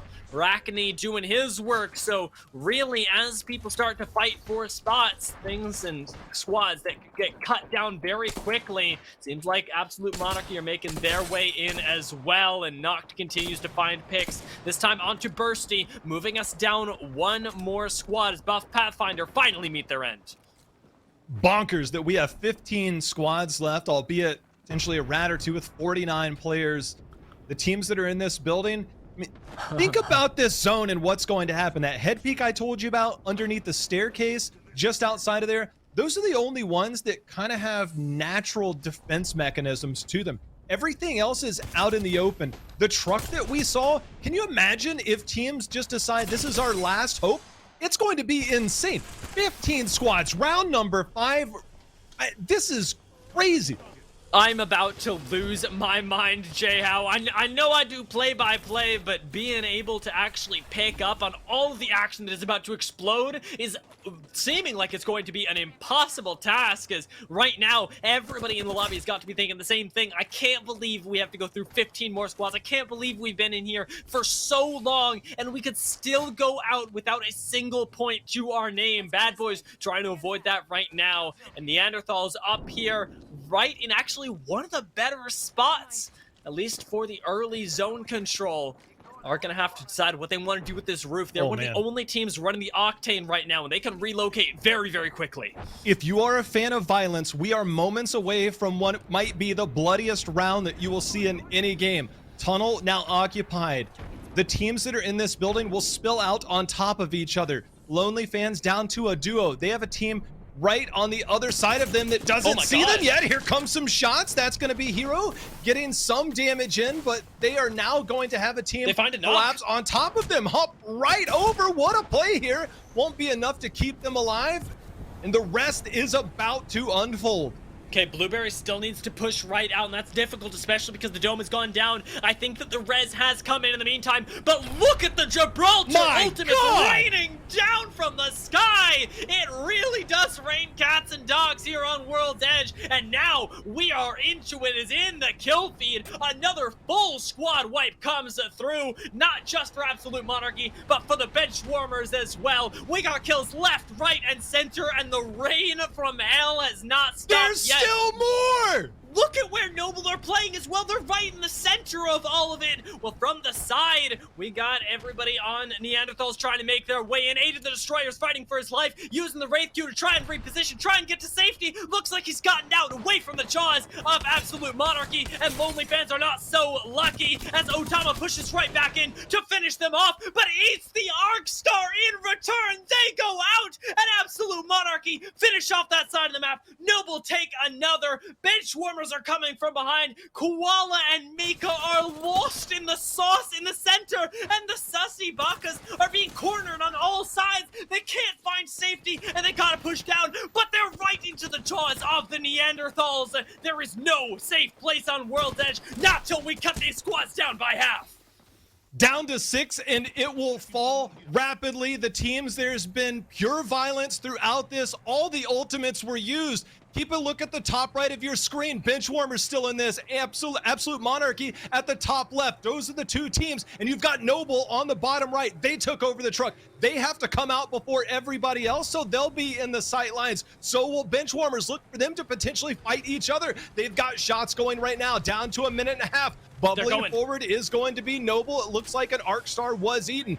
Benchwarmers, they're going to shell up here, try and poke around and see if they can get a fight. Absolute Monarchy are taking a totally different fight, though. Noble might end up just jumping in on that to try and third party while they still can. Benchwarmers actually seem to have avoided violence for now, but they're still being held out by Noble. Now pushing down. Noble are not expecting this, and the rain of fire just continues as Madness does get chunked out, but cannot be pushed into the now caustic defenses. They still got Noble right below them, and they cannot relax yet. Benchwarmers have a world of hurt to go through as it looks like Neanderthals are winning their own fight against Absolute Monarchy. Blitzen is has managed to find some kills. The L-Star has Noble running at the Benchwarmers. The Gibby bubble goes down to isolate the two fights, and it's Benchwarmers that come out on top, finding the complete knocks onto Noble. Now it's them against the Neanderthals, with one member of Absolute Monarchy still in it. Sung Sung is playing a totally different game. He actually might have just sealed the deal as Neanderthals go out, and he's the last one left alive. He finds that kill, but he leaves the win to Benchwarmers. I have never seen that many Gibby ults at the same time. That is picturesque. It looked like a bug. It's like when you get everybody. I remember a long time ago, and I mean a long time ago, where a bunch of people got together to play Bangalore, and they all threw Bangalore ults a long time ago. It was on Kingskin. I don't even know if World's Edge was out yet. They crashed the server by way of throwing just an absurd amount of Bang ults. That's what that looked like to me. When you have 15 teams all coming in together into one tiny area, and they all have Gibbies, imagine if there is one or two cryptos in that lobby. We see that in EMEA. We don't see that here. But I want to go back and watch it just for the spectacle alone. That was absurd. But let's focus on the fact that Absolute Monarchy did get second. Benchwarmers fragged out of their minds. I know that, we'll figure that out soon, but also got a first place finish, something that they've been close a lot through these first few weeks. But you got to imagine after that, man, they're gonna be looking pretty good on the points. They ran through that lobby, and there were a lot of kills that went down in their favor. But the same can be said for Noble and Absolute Monarchy. I want to know where those points ended up, because they are all going to be really close, and I expect near the top. So let's take a quick break, J-Hal. Let's get me some tea, and then we'll be right back.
Welcome back, folks. We are still recovering out here from the insanity that was last game, but make no mistake, Jay Howe, I am blessed that we got to see it, and I want to see even more in the games to come, as we got 3 left, and I want to see as well who our top point scorers were off that last game. I mean, it's no surprise that Benchwarmers was going to do well, but how well? 19 kills and a first place finish gives them 31 points. And despite that many teams being involved, it's like 3 teams that got 36 kills. I mean, that's insane. It is. I mean, go ahead, please. I'm almost speechless. Absolute Monarchy with the little sneaky caustic play there at the end, got an extra KP and a second place finish, giving them critical points. Neanderthals now with a couple of top performances. But Benchwarmers, that is a game for the ages, and that play with all of the ults, it should be like nicknamed the end of days.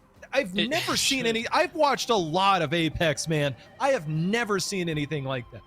It was absolutely crazy, and craziness is the name of the game at the preseason qualifiers. Off of that game alone, the Benchwarmers, they thrive in it, and they take that first place spot by a lot. We had teams just yesterday that were doing just fine, and they weren't winning by 20 points this early on. We're halfway into the day, and Benchwarmers still got to keep that lead alive, but it's a great way to take it off.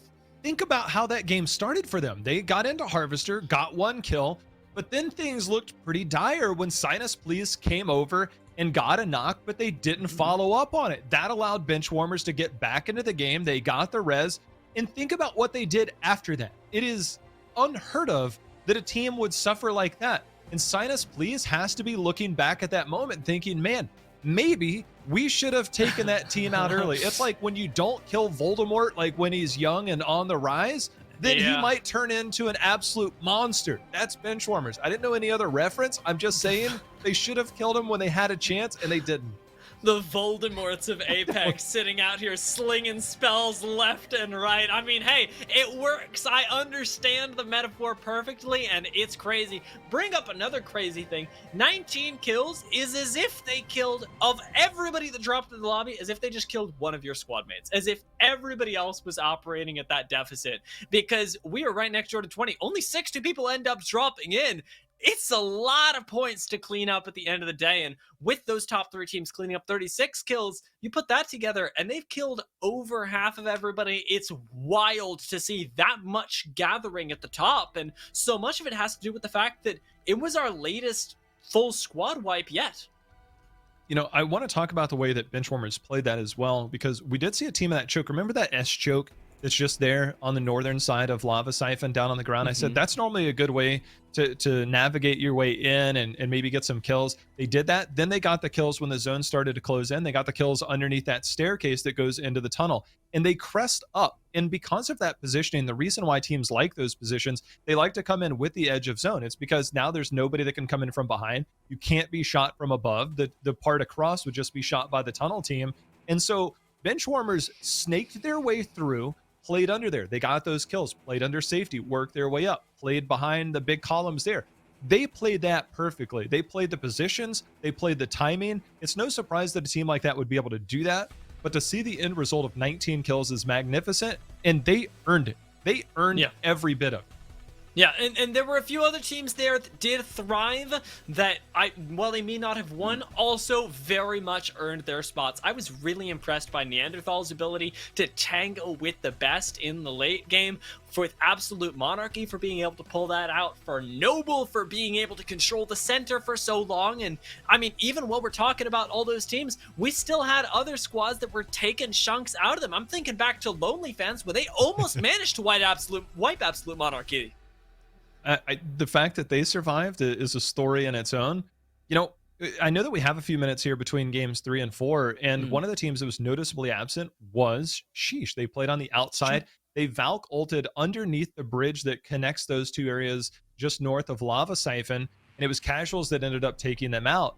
And they went out very early, and considering the amount of teams that we had there, and the reason I want to talk about them, Dia, is because this is a team that is graced with 3 of the best players to have ever touched this game in Timmy, with Wig, and a Prox. I mean, nobody will argue that those are some of the 3 best players. The fact that they've come together to form this super team of individual talent is there.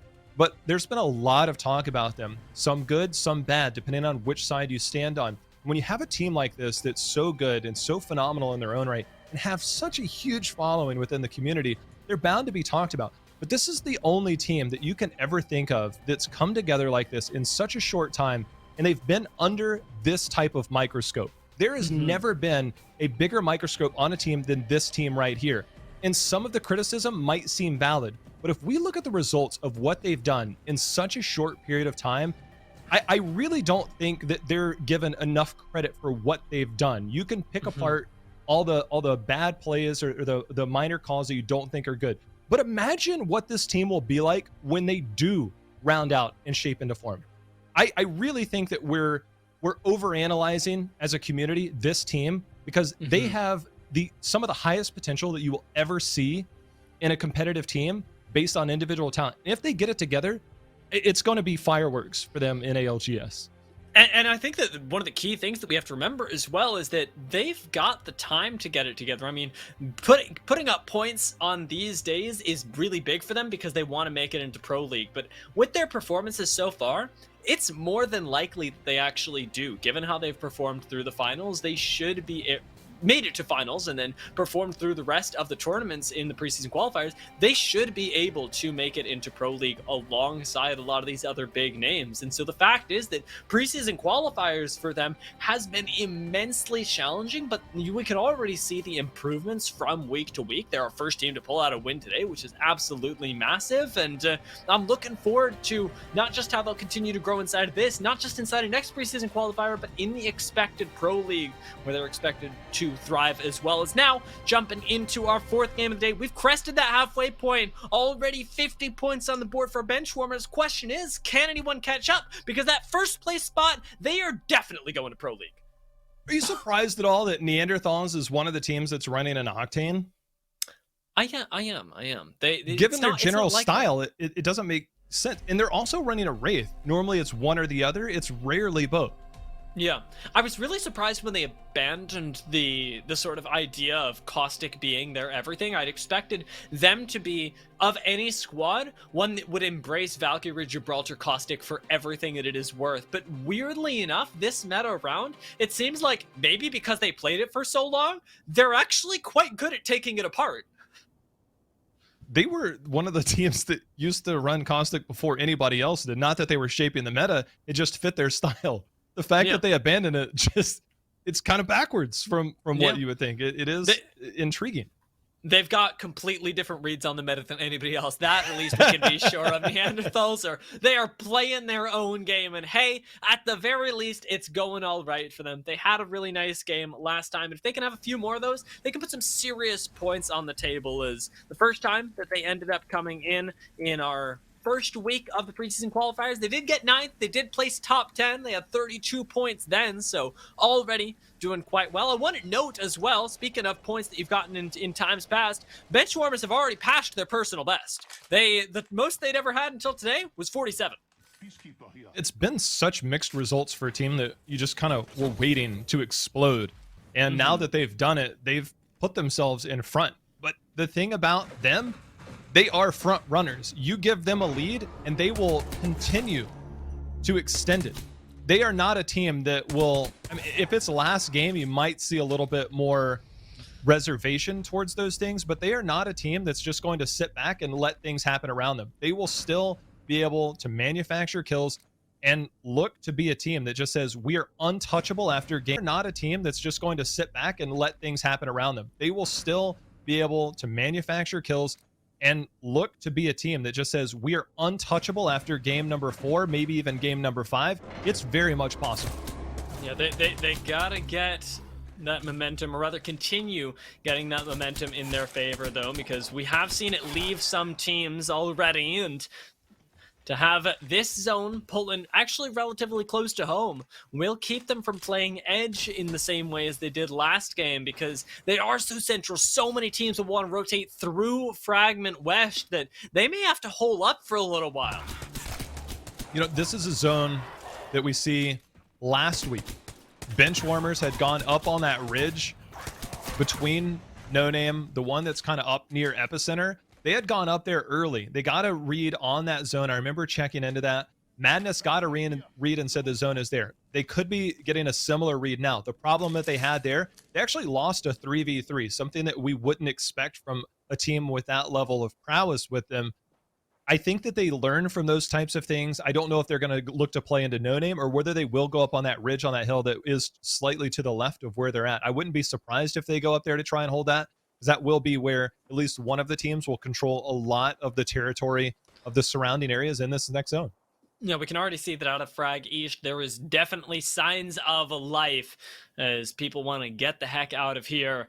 There are still some nice buildings that you can hold, but they're not nearly as safe of investments towards later. Neanderthals, though, they need to make their way in as well. Just from the opposite side, playing up here north towards Skyhook, might actually end up opting towards the train tunnels where CIMJ, a team that barely scraped it into today, now find themselves a real nice spot. This cart, often where the game ends.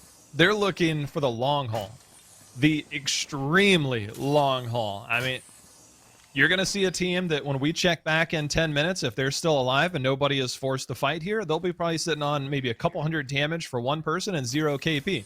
But when we look back in that amount of time, they'll also be potentially in one of the final zones contending for one of the top spots. Yeah, and right now they're not the only ones, as there are some other teams that want to vie for control of these train carts. Seems like they're going to get some of that damage in right now, but this will be a sort of a war of attrition that gets waged, and you got to wonder, wow, to expend ordinances so early as well. I was going to say whether they'll be able to hold on to the resources like meds, but we're throwing grenades out just to keep people safe.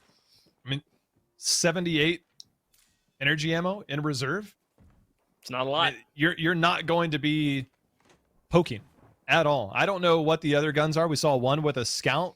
Likely would go over to the Jibby, but if your Jibby player is not your scout player, then you'll just kind of be more reserved with that. But the scout is what you would normally farm up the damage on.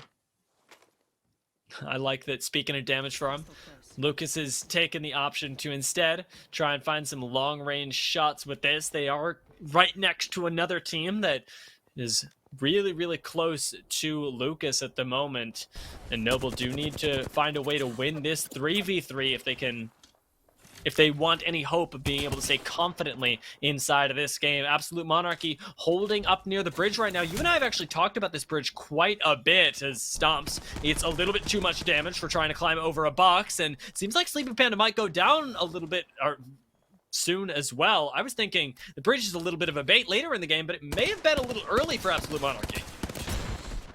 They are being pushed. How hard they will commit. Sleepy Panda down to one shot. But still alive. This is tough. They're going to... I mean, it's sign us, please. Being aggressive, and justifiably so. That is a dead team there. Just like that, although Synced died behind, sign us, please, still the aggressor. And moving forward, a couple of members still available to go through here.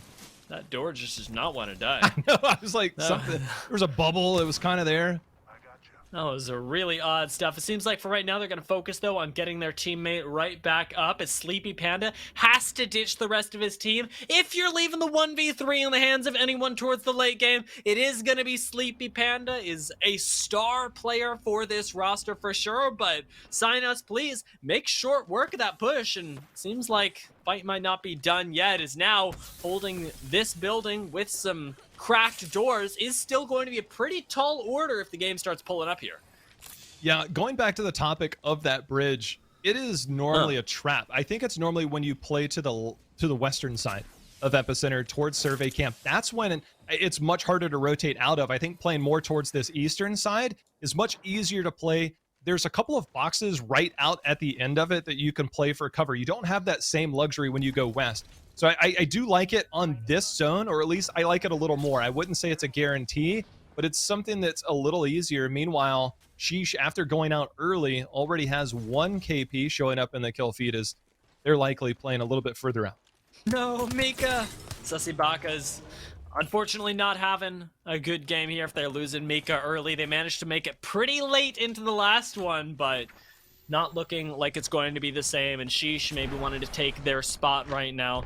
See if they're able to finish that one off, as even now, we haven't gotten too much action just yet. We're sitting in the same place. 20 squads left remaining, as even though we've seen kills end up going down, nobody's actually out of the game. Nobody's gone out with 0 points just yet. Well, Pathfinder, the team creeping up on Sign Us Please. Use the caustic to go forward, try and throw some grenades in there to shell them out. Instead, Sign Us Please fighting back, does have a small wall to poke behind. Still got that caustic ult though, and that's really worrying because that can really push you out of a space. And Buff Pathfinder want to take control of this building. Syncdes with a really nice portal timer right now to get the team out to safety, let them be able to continue to fight another day here. We'll take everybody out. Well, Buff Pathfinder get what they came for. Control of this building on the slope. It isn't in the ring, but it is a small victory in what is sure to be a longer war. Taking a look at that kill feed, though, as we haven't gotten that many knocks over here. Timmy finds yet another. They're putting it too sussy right now, and they haven't quite... they might have just finished them off.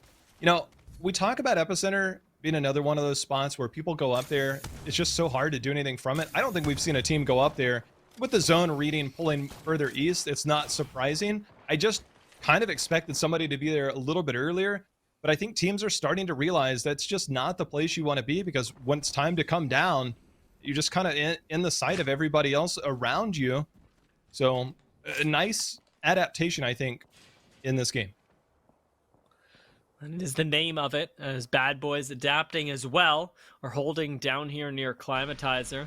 They've got another squad right outside of them, with Force What trying to not make any sound here. Not a whole lot of these teams will have looted up a whole lot, because as we talked about with some of the other squads that made the early rotations into the trucks, you haven't got that much time to do it. And if you didn't collect the right ammo, but you still want to play the zone, you're just going to have to wait for those later fights. It means that you can't throw out that warning fire early. You might get pushed, and things do get really risky. Well, down here in the center of the zone, this is what I'm interested in. The train carts are a fascinating place to play because they're so hard to push. They're right out in the open. And actually, interestingly enough, it's we the people and unsigned talent that control them right now. If you thought the nades that were being thrown at them earlier were a lot, I mean, you get stuck in there. You've got two members that can't deal with a caustic ult. You've got the rest of the team dodging grenades, and it does get messy. You know, during that aerial shot, it was Noble who's on the other side of those train tracks on the height. That's the position I like the most.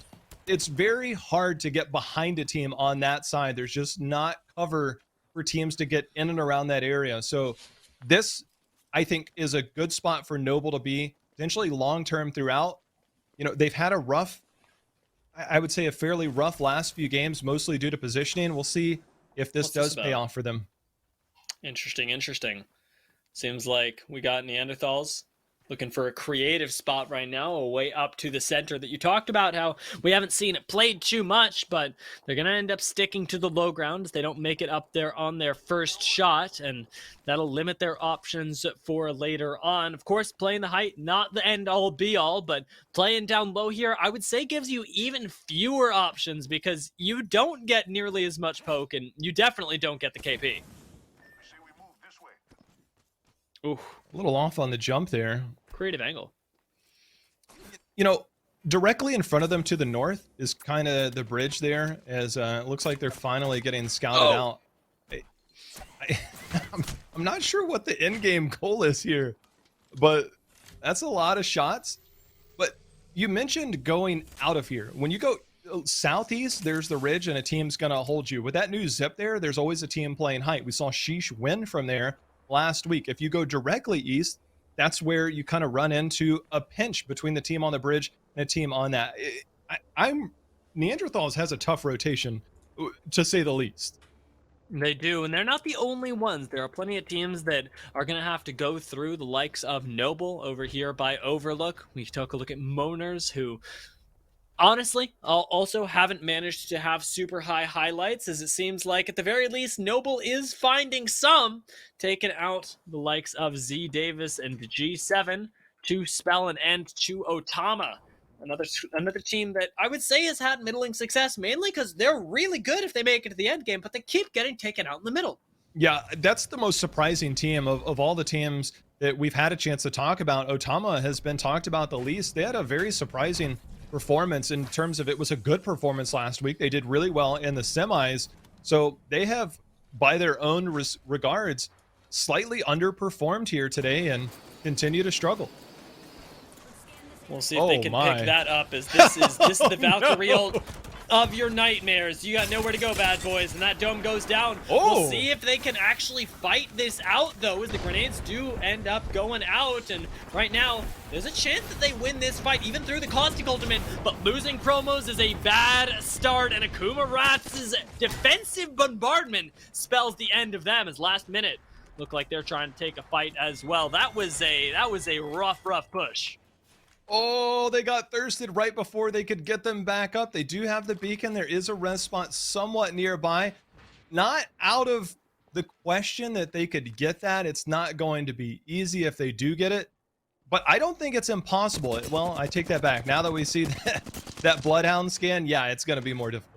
Yeah, and Noble's waiting for them as well. Luda actually almost ends up falling in the meantime because another squad is shooting at them, and there's so much focus here that you're probably not getting that member back, or if you are, it's probably not gonna have them live for very long. We take a look, though, at the bottom left of your screen. You can see Benchwarmers playing real quiet-like after last game, are making their way the long way around, but are going to be gate-kept potentially by another team holding the height up here. It's a risky spot for Benchwarmers. They haven't really gotten involved in this game just yet, and it's a much faster-paced one than last time, as we've got 16 squads and a heck of a lot of ground to work with. They are going to get that res off. Absolute Monarchy in a similar position to last game with one member. Slightly different member, but being alive is half the battle. And for them, they already know how to get there. I think this is a much tougher zone to rat in. Man, do we get a solo ult here? Very well might. Repositioning would be really good, although it would draw a lot of attention to you. Sleepy Panda's going to go for it, though, and risk the consequences of actually falling afterwards. Well, Benchwarmers, thinking about taking a risky fight themselves, are already receiving a lot of poke and will need to fight their way out of Fragment unless they want a Valkyrie ult themselves. Longbow from the top is going to force them inside, and right now they try and coexist, it seems, with the team that very much wants them dead. Well, you mentioned the team that was gatekeeping them across that zip. That's now the team that was shooting them from outside, being the third party, causing the problems. Man, this zone is going to end up being on that ridge. So a similar zone to what they read last week, died early, playing it slightly different. And CIMJ, the team that was holding this, now got pushed. They are down and out here to Neanderthals. We wondered where they would push into. Well, they found it, and they found some KP to go with it. We're only in game number 4, Dia, but I am very pleasantly surprised with Neanderthals' performance today. They've done quite well so far. We'll see if they can keep it up, as unsigned talent down here at the bottom have a Kraber to work with. So if Neanderthals get a little bit too cheeky, that's going to be the thing that is waiting for them all the way down here at the bottom. Done really well so far to hold on to that real estate, and Neanderthals actually wrestling that away. Kind of find themselves in a weird position because, like, yes, they got those kills, but there weren't a whole lot of resources on those bodies. So I'm sure that they're looking for a little bit more of a one-up as we get later into the game. It's actually Sheesh that we're trying to take out Benchwarmers earlier, and this is a fight I want to see. Yeah, two powerhouses, star-studded, if you will. They turn their attention towards each other.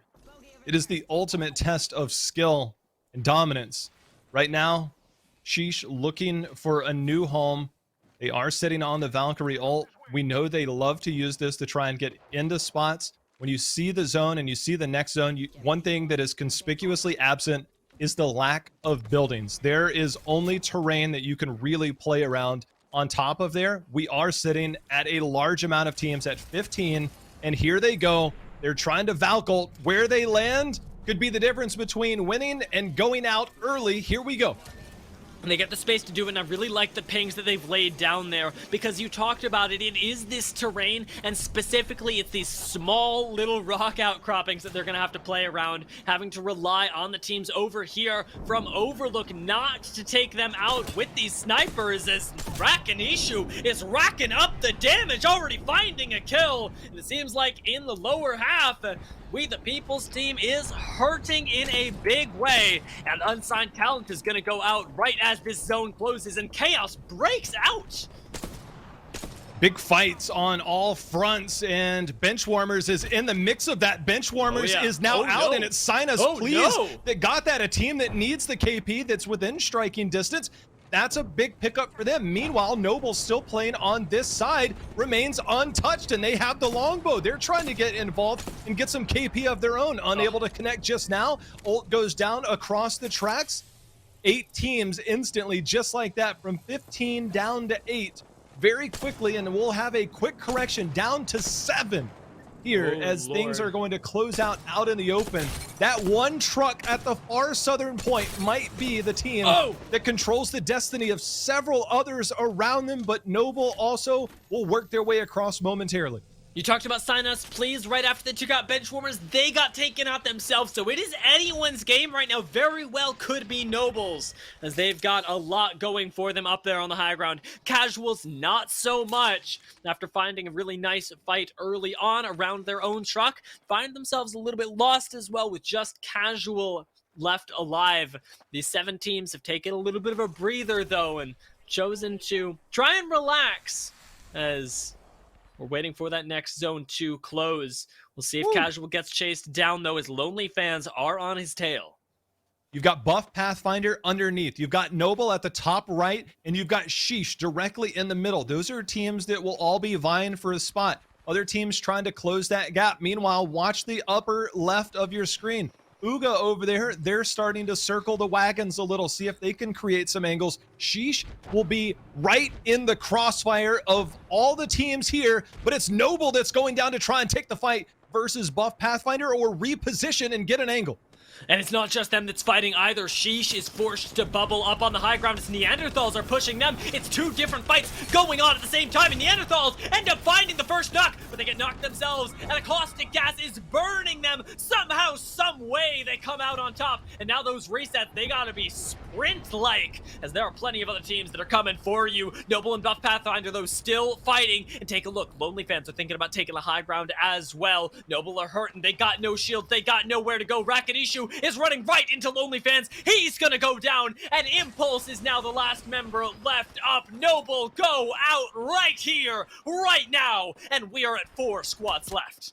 Buff Pathfinder playing underneath. CPR certified, the team on the far left going over. The team up on top looking straight down will be the team that have the sights on these teams when they come down, though. CPR certified, the one team that's separated generally is the team that has better, looking for a potential kidnap here, unable to do so, actually just trying to move over. That is punishing. This is really scary, but Buff Pathfinder, interestingly enough, are the ones holding on. They've got this corner locked down, and having just taken out Neanderthals as well, they're in one of the better positions. Still do have to drop down, though, as there's even more fighting to go on, and Lonely Fans, with that Wraith Portal, they fall right into the waiting arms. Now 2 squads left. Buff Pathfinder right now want to take it all with this nice G7 shot, but they've still got to play around this head peak. Got to play for the crack and the knock. Directly between them is the crest. When the teams come over, they will be out in the open. 1 minute and 50 seconds. Will it last that long? They have time to kill. They have rocks to hide behind, but it's Buff Pathfinder, the team on the right, that doesn't have as many peaks to come up on. They have the guardrail. They have moments before they're forced to fight. And my question is, do they have any sort of guns that they can use, any care package weapons to try and take some space? Because there is no way that you're going to be able to find this without a knock of some sort, but you do find flesh, and the bubble ends up getting forced. This could be big, as now that defensive bombardment would be completely deadly. I don't even know if either of them have it up right now because of the chaos of the last couple minutes. Protectful almost goes down in the meantime, though. Kumsky ends up falling, and Buff Pathfinder, just with the G7s alone, played this at range and are winning it all. Coming up over the hill, I mean, it was almost cinematic, if you will, the way that they crest over, got those shots. There was only one tiny rock, and you don't really think the scout is going to be the deciding factor in zone number 6. But when there's 2 teams left, there's a little more patience that's on your side. Buff Pathfinder all of a sudden making an impact here in game number 4. They end up connecting with a few more shots there. Really good stuff from them. Not just to be able to do that and clutch it out at the very end, but the fact that they absorbed like 3 pushes to get to that point. I called Uga. It was just kind of fun as Neanderthals kind of came up there full Ooga Booga onto Sheesh. They took that fight and they flexed right there. They tried to make a bit of a cheeky play. I'm not sure if that was a reposition. I first thought it was a kidnap, but then I saw the Wraith portal actually land several meters out in the open. Ended up spelling their doom.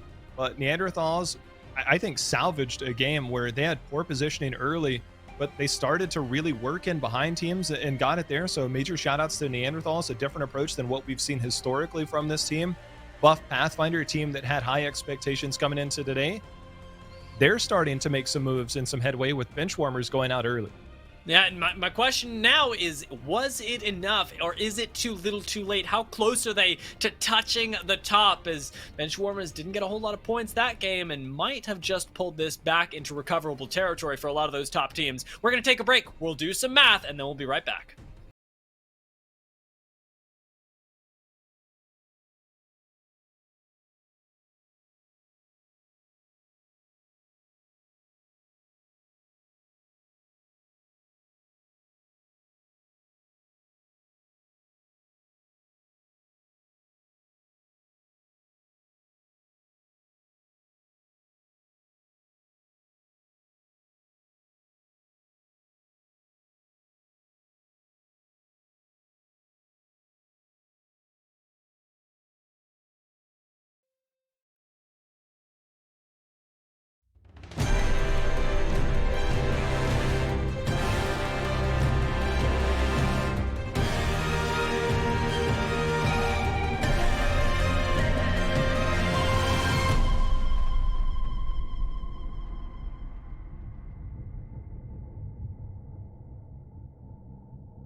I get to say it again, Jay-How. We are into our penultimate game of the day. Game 5 is going to be coming at you live in just a few minutes, and we have got Game 4 to break down before that even gets there, because Game 4 was messy in a big, big way. But Buff Pathfinder, they controlled it all the way up until the very end with a very well-deserved 22 points.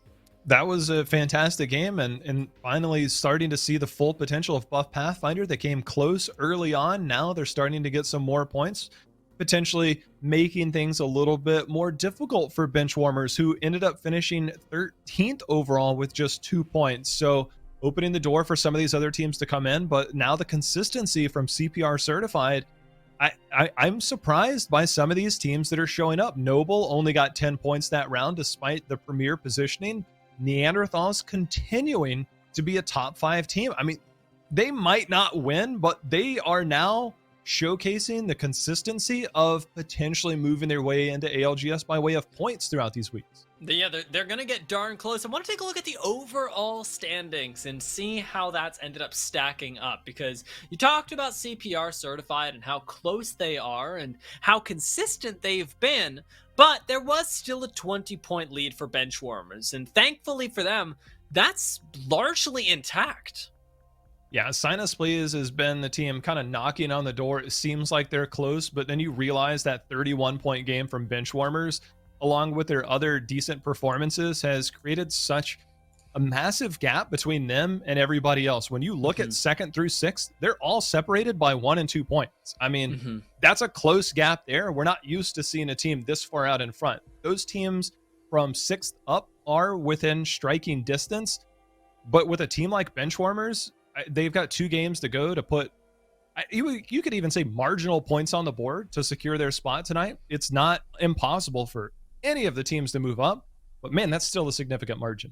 Yeah, I would say with one more win, Benchwarmers are likely securing their spot. So everybody from Sign Us Please took them out last game to Absolute Monarchy to Noble want to try and stop them, want to try and usurp that place while continuing their own points as well. It's nice that you get points for eliminating the opposition, but I wonder whether they'll be able to do it consistently, because there's still a lot of play at the top. And when we talk about just last game with Buff Pathfinder and CPR certified coming out with the win, it's really good for them, but it didn't end up putting them anywhere close to actually being a top squad today. And that's the really scary thing, is that the lead is so large that even if you win both these games, it's going to be difficult for the majority of teams to actually overcome 50 points on the board. And we've got still 2 games left to go for that to grow. For all of those teams 2nd through 6th, they'll likely need at least 1 win and another big game to go with it. So if you can't just shine for 1 game, you've got to shine for a couple of games. We'll see if they can do that. Benchwarmers, we know what they're capable of. It's the first time where we've seen them in the lead. They've been kind of scrappy. They've been a scrappy team in the previous weeks, just fighting. They've got a lot of KP. If we were to do a total number of kills throughout the first few weeks, I dare say that they're probably at the top, comfortably so. And now they're finding a different way to get points along with those kills, in stark contrast from what we've seen. They're surviving in moments where they weren't as clean on some of the wipes that they had. Now they're cleaning things up a little better. They kind of got away with one, if you will, in the previous game when they suffered that early knock. But I mean, they'll take what's given to them, because you give them an inch and they'll take a mile. And they've shown that in the games that they've done well.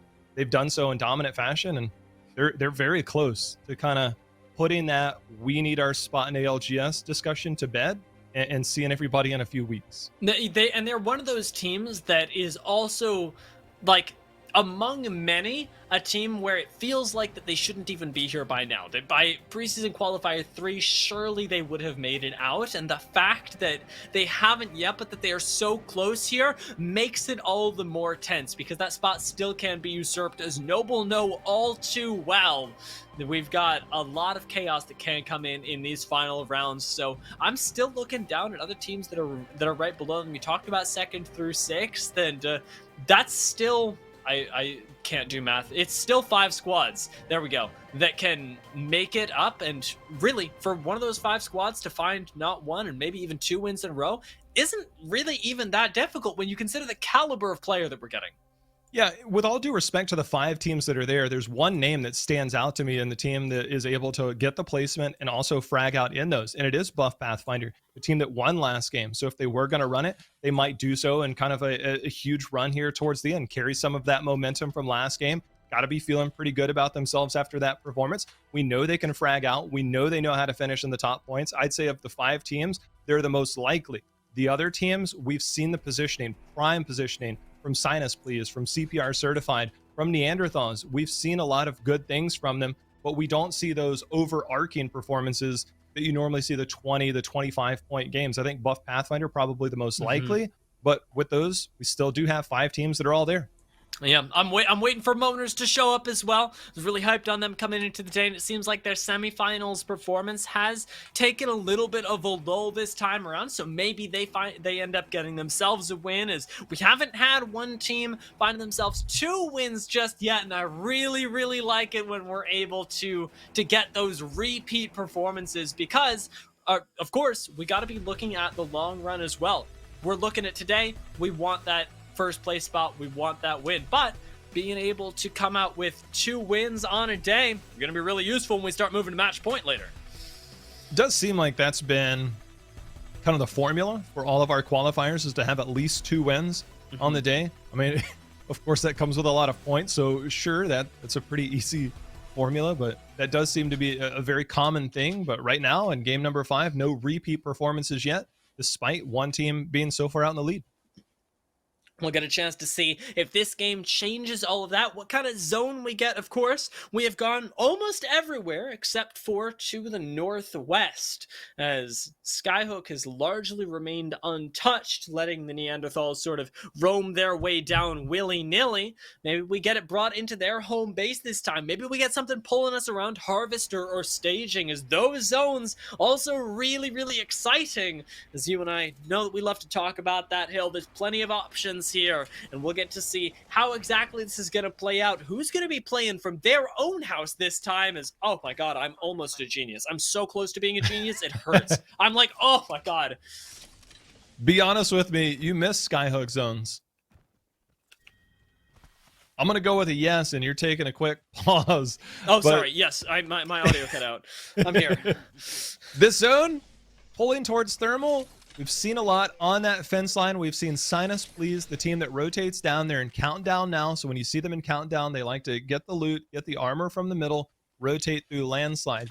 Landslide is contested, whether that team pulls down further south quicker or not. Sinus Please has shown a knack for playing that fence line on the eastern side of that cliff directly between Thermal and Lava Siphon. And right now, with Lonely Fans moving out of Epicenter, we'll see where they end up choosing to play themselves. They've got a little bit longer, or further of a distance to go, rather, and don't have that much loot to do it with.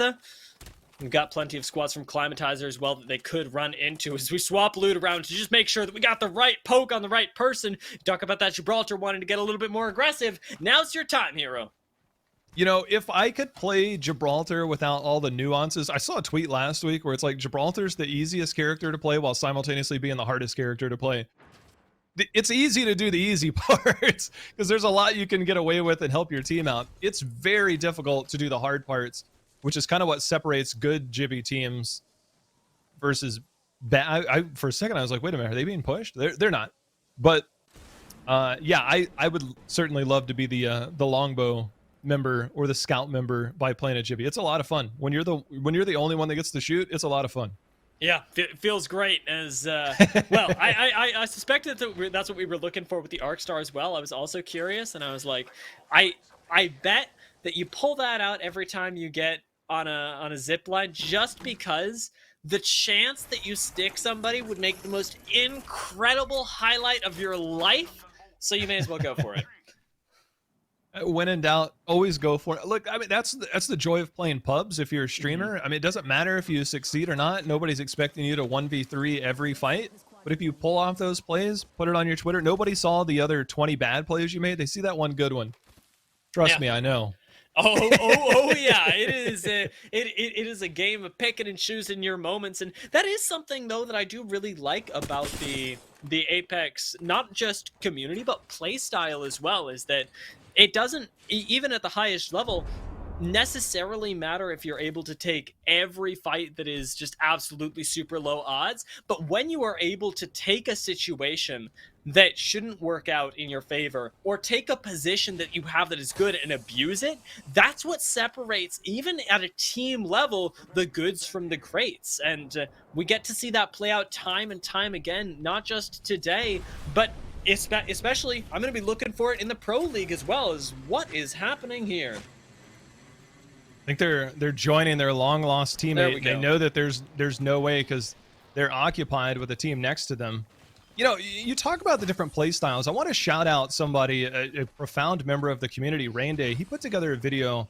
He's been doing breakdowns, and he did a breakdown of HAL about a week or two ago, where it showcased some of that, where you have somebody like Timmy, does a lot of fancy stuff. I mean, probably stuff that very few people, and I mean very few people, are even capable of doing. Then you have HAL, who's much more traditional, much more conservative, but very much still just as effective. And that's even in just your casual games. And he put it, and I think that's such a phenomenal way to look at it. When you look at the individual styles, is they can function differently, have similar effects, and nobody's going to argue. I mean, you can have a debate all day about which is the better player, even though they play entirely different. It's just a phenomenal point of view there.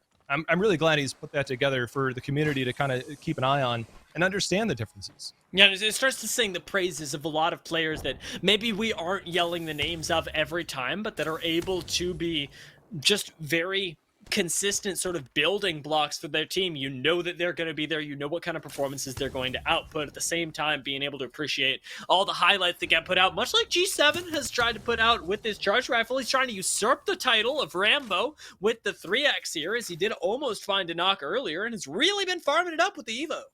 Yeah, there's a distance factor on this. The shorter shots definitely hit a lot harder. Those in the distance, pumping up that damage. You know, Otama was a team I very much expected to be calling out a lot today. I think they're definitely playing for future points, and I expect them to be back here in week 4. I am surprised, though, at, I guess, their lack of success, if you will. Yeah, they've been pretty, I don't even want to say quiet, because they've definitely been showing up in the kill feed, but it just hasn't been quite on the right side of it. And I feel like they're getting caught unawares in the mid game a lot. As speaking of caught unawares, take a look at that Sentinel shot, and I'm pretty sure Sykes was not expecting that. The amount of snipers that I've seen so far, I even saw a Senti knock in the kill feed, but these teams, they read the zone. They're like, all right, let's make sure we have these guns. It's very easy to just kind of say, you know what, like, make sure that, you know, Gibby has the scout or the longbow and it's good. But you start to kind of prioritize zones. This kind of goes a little bit deeper into what the meta is and what guns you carry based on the zone. So if you are playing a tighter zone, then you'll likely carry more close range, maybe more fully auto. But when you do have a zone like this that tends to be more open, these teams will carry things like the 30-30, the charge rifle, the sentinel, the longbow. It becomes much more commonplace to not just have one on your team, but potentially a second.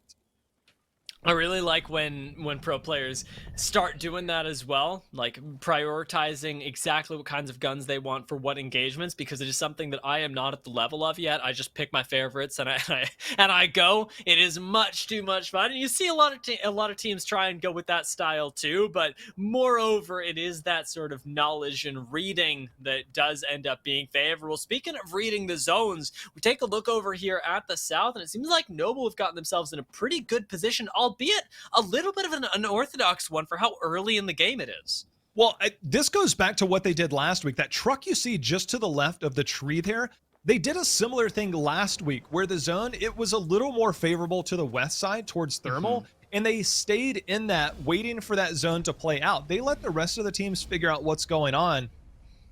By the way, Absolute Monarchy is running towards this team, and this team is split at Big Mon. Yeah, I'm a little concerned as to as to what is happening here. It seems like Bikini Bottom got a res in as they didn't have everybody on full shields. Knowles was missing his for a while, and now Decoy's in trouble. They've already passed the point where they can use the zip line, and now just have to run for it as the ring will be merciful to them for now, maybe giving them a chance to escape. But I'm not sure if Absolute Monarchy are going to be on the same page, and they should have the Valk ult to follow this up if they absolutely need to. Otama still running the bridge, though, are going to be holding this down. We still got 20 squads left, only one player down so far, so we're not calling it a high-action game just yet. Yeah, I do want to go back because I thought we were going to have more action over there. There's still one member actually sitting in Big Mod when we left. I think that's unbeknownst to Absolute Monarchy. But Noble made this similar play to where they kind of let the zone take care of itself before they made that. And when they do start to get a read, and they can play either side, and that pivot point that they play around, I think this is just very reminiscent, and why their shot calling and in-game leading is so good, so consistently, is they understand the give and take of let the zone kind of figure itself out. So seeing them do this again in a slightly different manner, I think just speaks volumes about their game knowledge. We have to take a look at Absolute Monarchy, who are trying to speak volumes with their weapons right now, holding up the top floor on what I believe is going to be, and I'm just keeping this team at bay right now. We haven't seen them actually find a knock just yet, but definitely playing hard zone right now. We're finally going to go in with the shotguns as well, and there's not a whole lot of avenues for escape here, although the Arcstar will buy you a little bit of time. See if Sung Sung ends up coming in through the back. Try and take chunks out of this team as well. No knocks happening. And it is completely really isolated sort of fight, huh? that they're at. Yeah, this is very, very strange. It's like Arena's gameplay. I mean, you got to remember. Oh, hold on a second. Bikini Bottom, the first to drop. Sleepy Panda goes in. They still have to go through the Caustic Ult. Remember, there are no heat shields in competitive. And this is round 2. It's not impossible to make that rotation, but this is very, very late. Oh, Absolute Monarchy, they're going to try and clean this up as fast as possible. 2 members are out on Bikini Bottom. And with 15 seconds left, let's see if they let Marcy just kind of say, you know what? You clean up the mess. We're out of here. Knowles, I'm not sure if that is a frustration leave or a disconnect, but that is out. And we'll see if Marcial can stop this Valk ult as well, because that would be really big for them. And unfortunately, needing to reload is the bane of his existence. And now it's going to be rough, because you do get access to that banner, but you talked about the heat shields being punishing here, and there is not really a lot of options to stay alive. Fortunately, the gold body shield will make these syringes worth a lot more, but the chances that Bikini Bottom actually get to play this game again are pretty darn low. Sign us, please. The team in the truck at the bottom. We saw CPR certified, the team there in our earlier round. Played out very well for them. Sign us, please. Was also the team that was on the western side on the fence. So they know the prime positions that are here, including Otama. This is where Noble was at, and they ended up being pressured quite a bit by the teams that came in. I don't know if we're going to have a similar zone that's going to kind of result in the same type of collapse on that area. I think it will be a little safer this go around. So the different teams trying to hold those prime positions as we wait for round 2 to close and get an idea on where round number 3 is. As we'd expected, though, we still do have some same olds. Sheesh is holding down right outside of Tree on the low ground where they liked to play earlier, maybe thinking about going up to the train tracks, and we got classically Neanderthals moving in very, very late from the northern end. I want to see where Absolute Monarchy end up finding themselves in the ring, as we did see that Valkyrie ult go off to bring them a little bit closer, but haven't actually gotten the chance to figure out exactly where they've landed in terms of the grander scheme of things. Are they still playing edge, or are they happy with their KP and now trying to find a place that they're relatively sure will be inside of the zone? Because at this point, there are really only 2 or 3 options for where the zone is going to pull. It's not like when you see the first or second zone where you go, we got a million choices. Once you see third zone on your screen, you know around where this is going. There was a res, which very well could have been. Hold on a second. Lordy, that is holy moly. That was devastating, the fight going on in the middle. we'll keep track of that. One of our teams is out. Moving themselves out on the back of what I'm sure they are not too happy to be taken out by Sign Us Please. Although, Sign Us Please getting those points, still need to take out several other squads to take the top spot. We are looking for a win here for one of our squads in 2nd to 6th if they want to take this away from Benchwarmers. That or Benchwarmers going out hecka early, and I haven't seen them at all today. Or today, in this game. I imagine that they're in Harvester, which is where they generally hang out when it's a zone like this. They like to play the southern strand on the northern end. Sign Us Please. Down and out. One of the teams that was within striking distance now out. So it's up to the remaining teams. One of those teams being Buff Pathfinder. Noble was down in this general vicinity. Think about all the teams that were on the thermal side, and there might still be a few teams near that little depot area. They're going to have to fly up and over. Those are going to be the desperation Valkults, because you can't go north, you can't go south, you're being gate kept. So it's more about repositioning, and that's when those collapses happen on a team like Otama.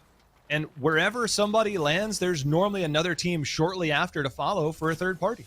And we're going to get that happening really soon, actually, as round 3 closing right now leaves you not a lot of options. Last minute know that better than anyone, as they are having a lot of difficulty accessing this low ground that we know Sheesh is holding down. Caustic Ult and the Arc Star both spelling and last minute having to leave right now. And they're going to try and take high ground as Garrett, still relatively healthy, has to make the way in for his team. Drops down with the Eva, but gets taken out just as quickly as one does not simply push Sheesh. There's no way. I mean, that was going to be difficult already, but then you talk about the players in there. I mean, you're walking into the belly of the beast on that one. Meanwhile, Neanderthals, another one of their teams that have been doing very well. They are taking a lot of damage right now from Absolute Monarchy, who have found themselves underneath and undercover and in a spot that is safe for now. And it's going to be Timmy coming out here trying to clean up that of last minute. Meanwhile, Lonely Fan sits up top over by these blue crates. They're safe for now, but once this next zone comes in, they will be right at the edge, but they will be exposed. So a team that will have to reposition here within the next minute or so. Hero and Blueberry with the L-Star and the Kraber respectively have been really putting in the work from up here though, and managed to steal away a few kills from Sheesh. We'll see if they can keep that momentum going, as they will have to drop off that high ground. Maybe not this next zone actually, as the corner might still be in play, but things are going to get pretty risky, and I'm sure they'd like to relocate sooner rather than later. Running pretty low on meds right now. They got to find their way to a few death boxes to catch him back up, as a nice snipe actually manages to not quite get a kill, but maybe start this for Lonely Fans. They need those death boxes right now. The portal is in. They're going to go for this push.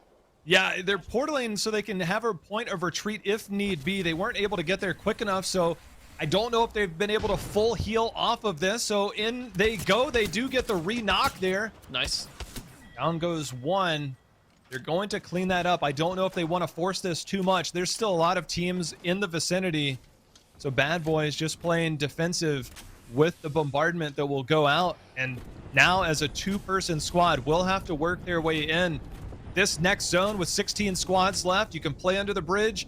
We'll see if Otama now can sustain themselves long enough to deal with the amount of teams that will be trying to take over that bridge.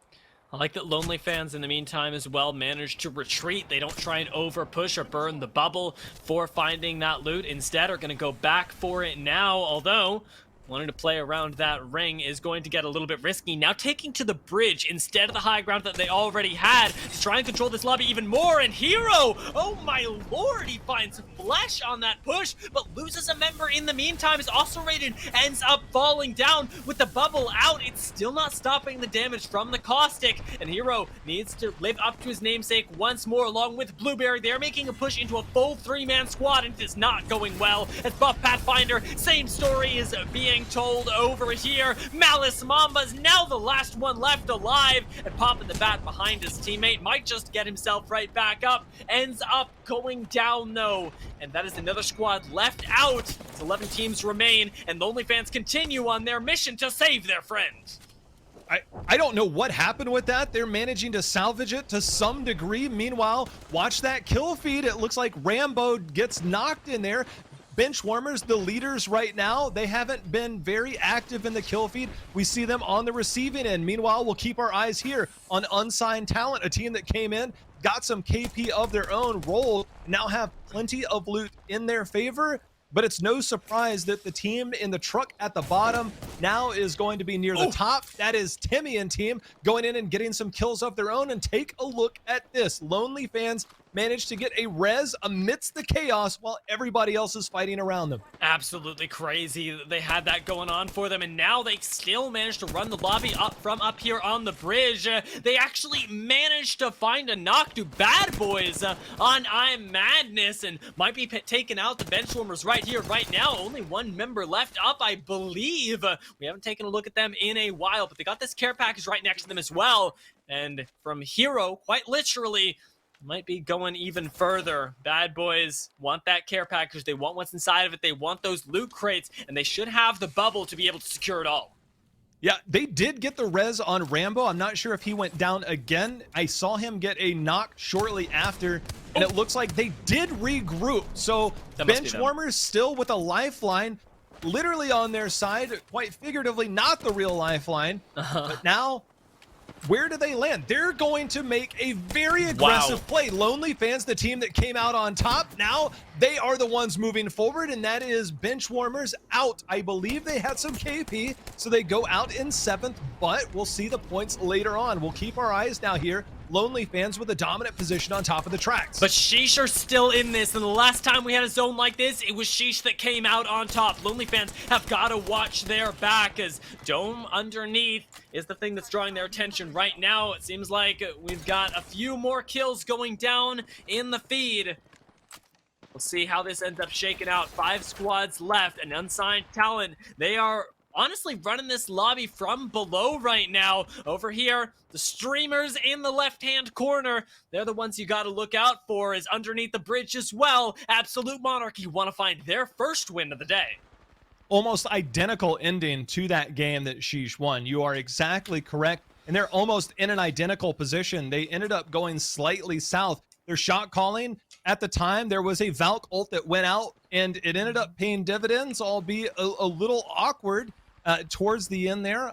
With 5 teams left, those still have to fight through a lot. It's CIMJ in the truck on the right that is the team with Absolute Monarchy. I think that's the fight they're going to have to force. And I don't think that Sheesh can necessarily push up on that safely. So Absolute Monarchy might look to try and force things here. We'll find out in just a moment. Yeah, there's got to be a lot more action to go down before Sheesh start pushing up for this. And Lonely Fans, realistically, they're the ones in one of the better spots because they're up on top of the bridge right now. They can play this lobby at their leisure, and they've got plenty of safety to jump down to. No knocks in the kill feed just yet. Means good things for Sheesh, but now your attention gets drawn down towards CIMJ, and a bubble off in the distance. That could be a sign of weakness. That could be a sign of many Gibraltar ults to come. It will be met with opposition. They might try and Valk ult out. They do just that. Very reminiscent, albeit a lot earlier. Absolute Monarchy will move forward right around the same time that we see Lonely Fans come down. So these teams will collapse on top of each other. Meanwhile, We the People in squad, they have an angle. They're looking to come down. Timmy team are going to land right on them, and they are going to be run through. It's down to 4 teams now. That was really rough to watch, and it seems like it's only going to get rougher as Absolute Monarchy on their push. They've managed to fall as well. They get taken out, or at least Sleepy Panda does, as we're still over at 4 squads. But Unsigned Talent from below, they are the upset that Lonely Fans are looking at. They need to stop this now if they want a chance to win, and controlling the bridge is their key to success to do it. The Prowler is taking chunks out of folks left and right, but Lonely Fans got to drop, and they got to drop now. They're bumping right into the middle of Gibraltar Ultimate, and they've already lost Blueberry. Hero and Oscillated needing to be the heroes of this squad as Hero pokes his head in, but now is going to be turned on by the remainder of CIMJ, who take them out, and We the People follows up with Unsigned Talent to take their first win of the day. Realizing their potential is Unsigned Talent. We know when you have We the People on your team, it's going to be a very determined team. He went out, he sought after people that had the same goals. Here, they realized a little bit of taste of what they could do. They probably aren't going to get first today, but this is a sign of the potential that they have going forward. Big pickup for them. Desperation ult coming out from Sheesh didn't pay off. There was nowhere to land, nowhere to go. They go out, I believe, in 5th place.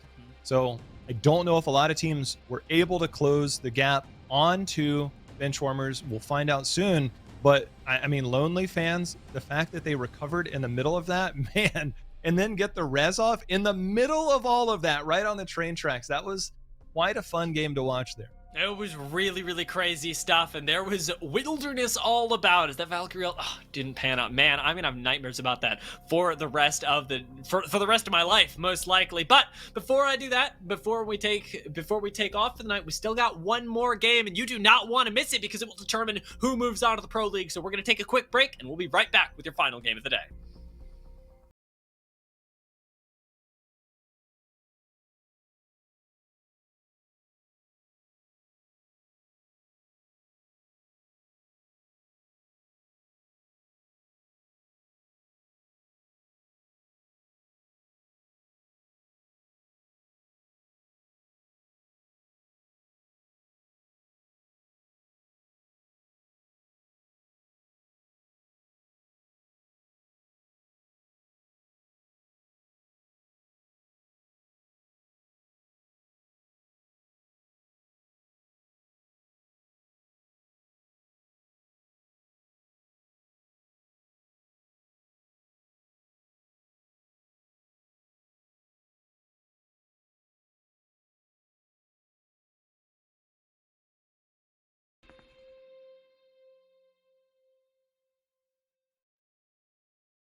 Jayhow, we have had some insane games today, and I got a present for you, in a way.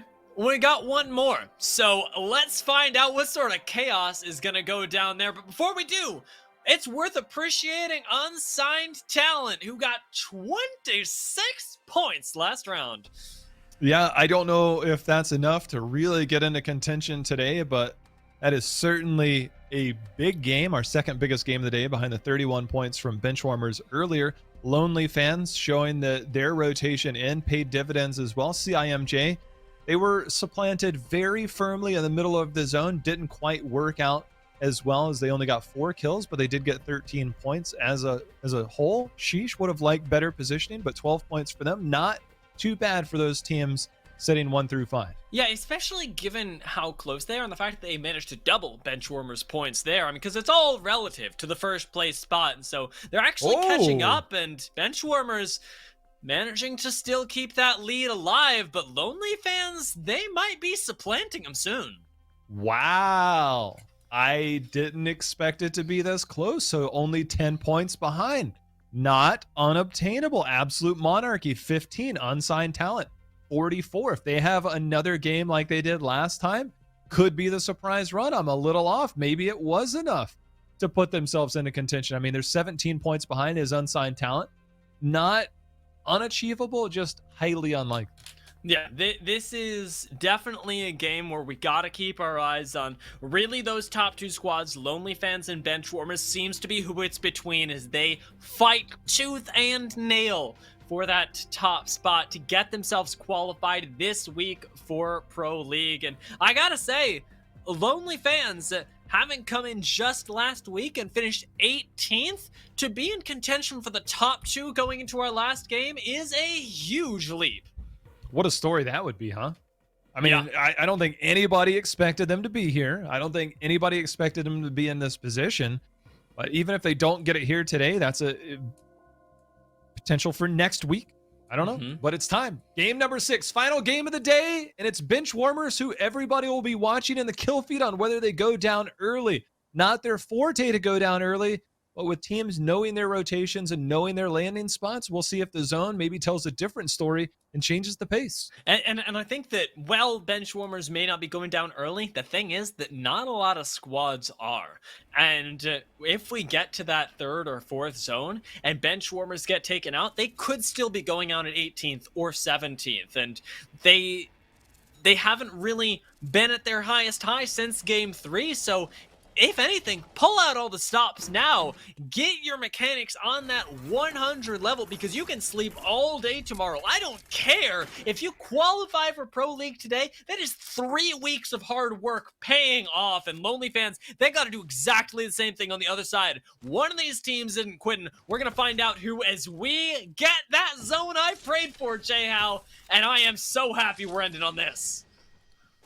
Some potential areas: landslide, west of staging and east of staging, and each of them has different complexities. I've seen similar zones where we have Benchwarmers go and try and establish themselves and control the choke.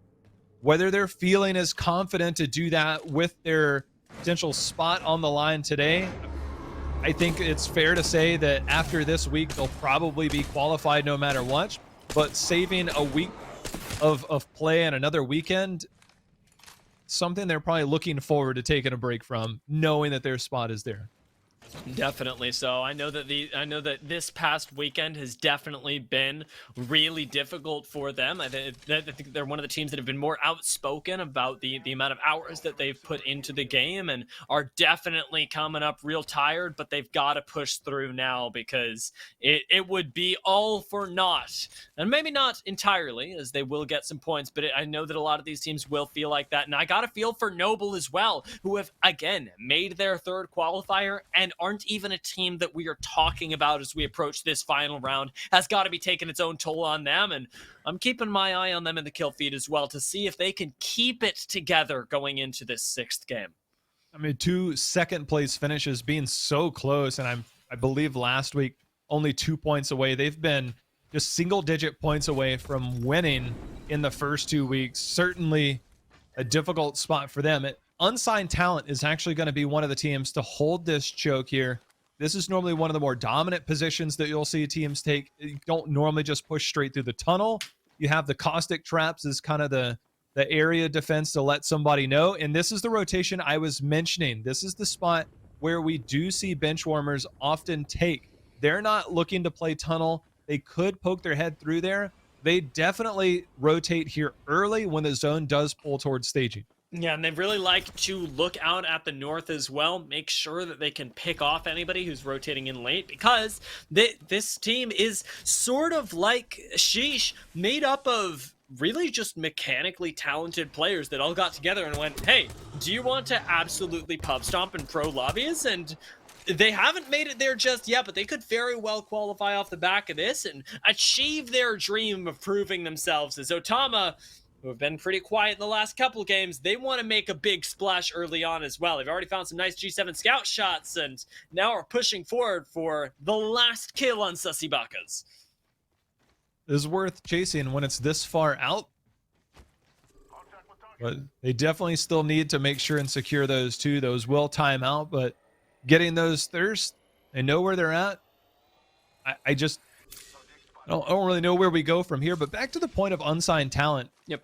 The reason their positioning is so good is because it gives them opportunities to get KP. Because of their positioning, they can kind of poke their head out from time to time.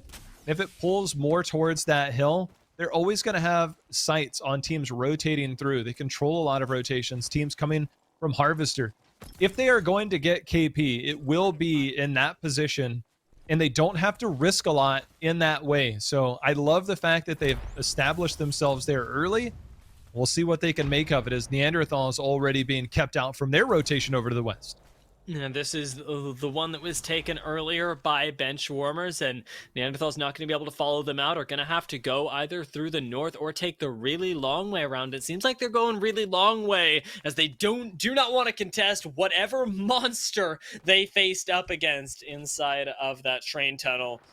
Going to be relatively safe for now, though, moving out, and zone 1 not going to hurt that much, so it's more about staying alive now, as everybody has managed to. Still 20 squads left, and bench warmers, there we go, finally moving down to 19 squads. Bench warmers holding up here on the train tracks is, I'll say, a little bit of an unexpected spot. It's bold. It is incredibly bold. Now, it is a good spot to hold, because the team playing underneath the bridge can pop up and shoot anybody that tries to come in there. From the other side, teams that will be holding in landslide, in staging, that pop out of that door that you see right in the middle of your screen that faces west.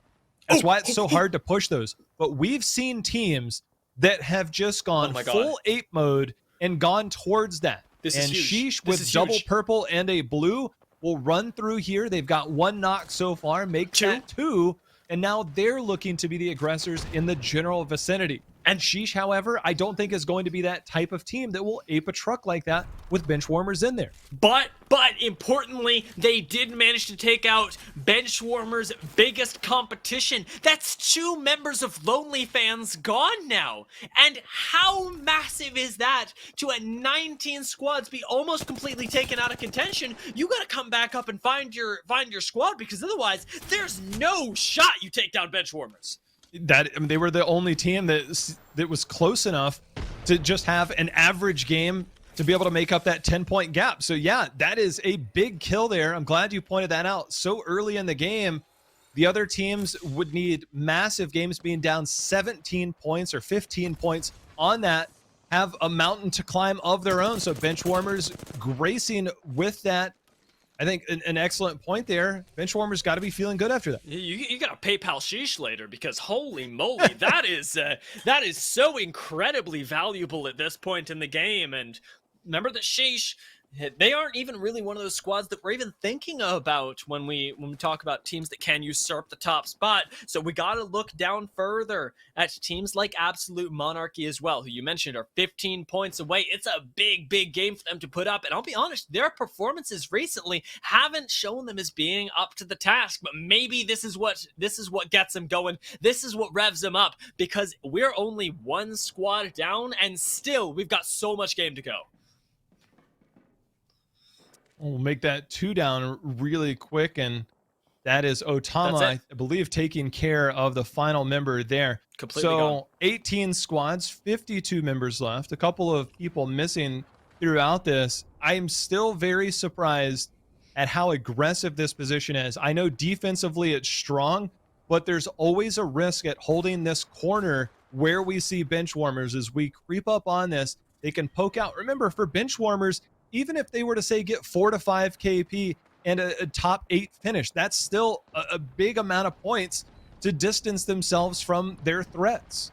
Yeah, and really the one goal of any team that wants to contest for that top spot has to be to take them out. But think about the very prospect of going aggressive on bench warmers. It's already scary, and right now, Sheesh are the only ones that really do not seem bothered at all by the prospect of going aggressive. Even Timmy right now, playing around the bubble incredibly, manages to stay alive, get those heals in, and be able to pick up a kill in the meantime. Sheesh do ungodly things, but a prize takes it a little bit too far. Still finding the kill, though. They managed to hold down this truck and should be able to get their friend back up. Oof. Benchwarmers, every time a fight breaks out here, they will poke out and see. They've been dangerously close. They won't push off of anything, but if they can snipe away some of that KP, kind of steal 1 or 2 here and there, that's their main goal. And that is the thing that will keep them sort of filtering in that KP that you talked about, that they want to try and move up slowly, because positioning or placement going to be really important, but every guaranteed point that you get is one more for now Absolute Monarchy to try and have to make up. RCO down here on the low ground, crafting a little bit for themselves. Will be able to get a really good position, at least ammo-wise, for the late game, as they've already got a decent one for the shields. But Nando still maybe needed to find a snipe onto Benchwarmers to take them out, because it is all about who can usurp that hero spot. But for these teams, it isn't really. They're looking forward to next week already. When every game has an impact on your total points, you will always be playing to maximize your potential, not this week, but cumulatively. So all the teams have that in mind. You don't, I think if this was a normal format, it'd be game number 6. You'd probably see a few teams aping each other, maybe getting a little wild. Not in this format, which really brings out the best in these players to play their best game in and game out. RCO doing just that right now as Zone 2 is closing in. We've got some action in the kill feed. Those, it seems like my boys Neanderthals, they be falling to Noble. We're pulling it out for this last game. Getting aggressive, and it looks good on them. So we'll see if they can turn that into a pretty high point game, get themselves a little bit of redemption for what has been a very difficult day so far. Buff Pathfinder, though, a team at 41 points. Also very close to the top. Got to keep an eye on them, as they are going to be pushed out of their spot by this ring. And it seems like there's a team that is ready to give them a big warm hug on the other side. Man, normally there's a team that tries to hold the cart just north of the truck where we see Benchwarmers. Nobody has positioned themselves there. There's also a truck there. That's the team that is holding that choke that's keeping out Buff Pathfinder. So there's a little bit of friction in that area. It's only in this next zone where you'll see those teams start to converge a little, close in the distance. We also see Otama is one of those teams that's starting to lurk nearby. They're playing under the tracks at the top northwest of this next zone. So playing around terrain, the fact that there's nobody playing under the bridge right now, the fact that there's nobody playing that cart near Benchwarmers, man, they are sitting comfortably there. We've got a plenty of squads towards the south, though, that are getting more uncomfortable as the seconds go by. Sasibaka's also definitely uncomfortable right now, as they receive some warning shots on their way in. Are going to set up off towards the east here, and Buff Pathfinder looking down on them, want to try and keep them at bay. Buff Pathfinder actually have a really nice spot for right now. The thing is, a lot like the center of Epicenter or Thermal, it's unlikely to convert into kills until they really push out, because up here in the corner, you don't have a whole lot of angles on anything. Man, I don't know if many people anticipated this coming more towards landslide, but that's what we're looking towards. Noble has been doing a lot of farming in the area on the other side of this cliff. Trade there. They've picked up a lot of early kills. Unlikely they'll have enough points, but having their impact on this game early on. And hey, they're going to try their best. They're going to try their darndest at the very least to get themselves back in here. Buff Pathfinder finally pushing out from that high ground. Seems like they want to take the fight with Sussy Bakas. It's so hard every time that we talk about this team not to say Sussy Lil Bakas. There's just something in me that needs to add the qualifier, and it is difficult. But hey, not as difficult of surviving against a Buff Pathfinder push, that's for sure. I think on our highlights, there might have been a third party coming in here shortly. You mentioned Absolute Monarchy needing a pretty big game. They're the third party you talked about. They're the one. And sign us, please, off here in the distance. Fighting their own fight. Doesn't look like it's going too well, though, as Synced is going to end up going down. Unfortunately, to that Caustic ultimate. Not a whole lot of recourse there, as Wicked does not have the bubble to burn on him for right now, and it's up to Tempest to cover his bud, make sure that he doesn't get thirsted until that res can come in. Nobody's pushing out here, though, as the head peek is actually a super powerful thing for Tempest, and well, he holds on to it with some nice wingman shots as well. Seems like they're going to be able to recover Sync Dez and continue moving forward in the game. They've got the To the Skies, but no safe place to use it just yet. 14 squads The truck for Benchwarmers will still be in the next zone. It's up to the other teams that if they need that space, if they need a place to rotate in, that could be the biggest problem for Benchwarmers. Timmy's going to go down here, see if they have a bubble available for the res. They have the Gibby ult on their side, trying to make around the corner. That caustic barrel might have actually hit a little bit of a snag trying to rotate around there. Should be able to get this res, but here comes the push now. Sheesh trying to hold off the advances. They should be able to do it here. The Arc Star tries to buy a little bit more space, but Nice Wig retreating back to his friends here as a prize and Timmy's shield to block and soften a little bit of the blow. Flatline out and gas abounds as from the back, Sinus please end up taking out Sykes. They're the ones pushing down now onto Sheesh, a resident talent, and they are going to make short work of any of that, as in the kill feed as well, Noble have met their untimely demise in 12th. But they did so against Unsigned Talent, a team that would need that big game to catch up to Benchwarmers. But noticeably absent on either end is Benchwarmers, now top 11, putting themselves closer and closer to getting that crown on their head. It's almost a coronation party at this point for Benchwarmers. It's just a matter, a war of attrition, if you will, for them to get into one of those spots. But now they can be the gatekeeper of RCO and maybe pick up some of that KP that they do need. Next zone, however, converges on Landslide, and it overlaps very heavily onto uncharted territory.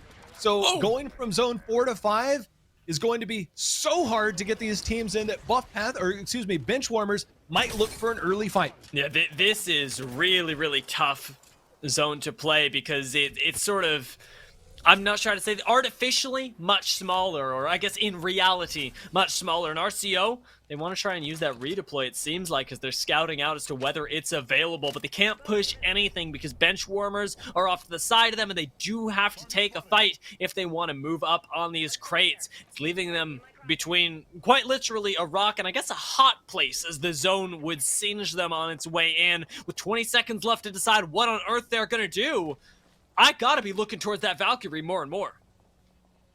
Did see a knock from Benchwarmers. I don't think that they got thirsted. Absolute Monarchy with another kill of their own. And there is going to be the thirst. That thirst goes over, and actually that goes over to Benchwarmers, and here comes that Valkyrie ult that you mentioned. Where they will find a home is up to them. That's going to be super difficult going into Landslide. We are 30 seconds away from this closing. Will this be Benchwarmers finding a home, or will this be Benchwarmers going out early with Unsigned Talent and Absolute Monarchy? It's still on the table for them to come out and get some damage, get some KP. Here we go.